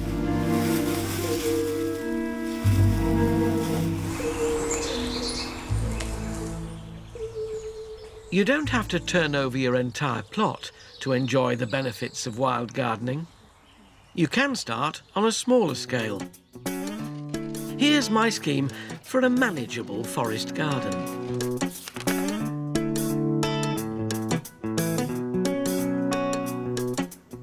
Funny, isn't it, how we all get it into our heads that veg belong on the veg plot, fruit belongs in the fruit cage, flowers in the borders and shrubs in the shrubbery. It's quite fun to have a corner of your garden which has this kind of forest feel to it, where every different kind of plant is mixed together. All of them are either edible or providing something for one of the other plants to help them grow. So I'm taking this little corner of garden here and trying to do something similar, which over the months and years ahead will all help each other grow and help you thrive by giving you something to eat. These shrubby things here are hazels. We used to call them cobnuts and filberts. Lovely old English names. They're great for autumn if you can get to them before the squirrels. See a lovely golden hop, which will scramble over this bit of trellis here. You can see I'm starting to build up layers here. This hazel is quite tall. It's a forest tree, you know, 15, 20 feet high, but you can keep cutting it down and stooling it, using the stakes within the garden as bean poles. I've got 2 hazels because they're wind pollinated. That'll make sure you get a good crop of nuts. So that's fairly high. The middle story here, we'll use currant bushes, a black currant and a white currant on this side. They're going to be about waist to chest height. And on the other side, we'll have an autumn fruiting raspberry. Now, this will keep coming up, offering you fruit even in its first year. It's why it's always nice to plant autumn fruiting raspberries, because you get a crop in the year that you plant them. This is a variety called Autumn Bliss. And then we can start looking at this lower layer, fitting in a bit of colour. Flowers can start appearing now. Hemerocallis here, the daylily, with these flowers which individually only last a day, but it keeps producing them week after week after week, and they are, believe it or not, edible. Not exactly like a Mars bar, but a pretty colourful decoration for your salad. Now, it may look like a bit of a jumble, and that's because it is. It's meant to look wild and woolly, but you still want to give your plants room to grow. And you'll notice that because it's all mixed, there's no concentration of any one crop in any one area. And that's a practical way of helping to avoid pests and diseases.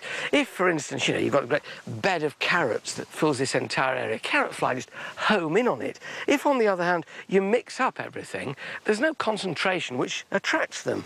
Popping in plants like mint and lemon balm, well, it adds another dimension to your garden, of course, with fragrance, but also it masks the scent of other crops which are prone to pest and disease attack. Now, you're probably looking at this now and thinking, God, it must cost a fortune, all those plants there. How much do you think? This whole little lot here. Total bill at the garden centre of £92. So for 92 quid in this scenario, you're getting a little garden which will mature to be there each year. Every year you'll be getting nuts, you'll be getting currants, you'll be getting all kinds of different things that just keep coming. Smelly herbs, little fruits down the front for under £100. There's no reason why in the tiniest corner you shouldn't do it with 1 nut tree, 1 currant bush and a few strawberries.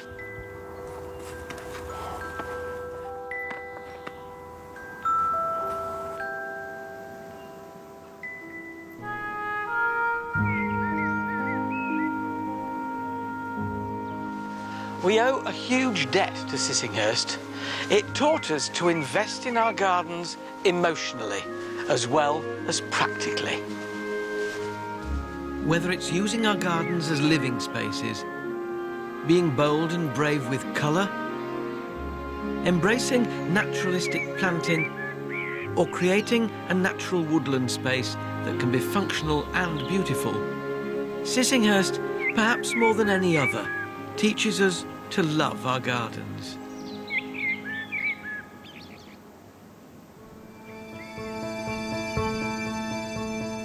All the places I've visited in this series show how 4 centuries of taste and design, combined with social change, have shaped the British back garden.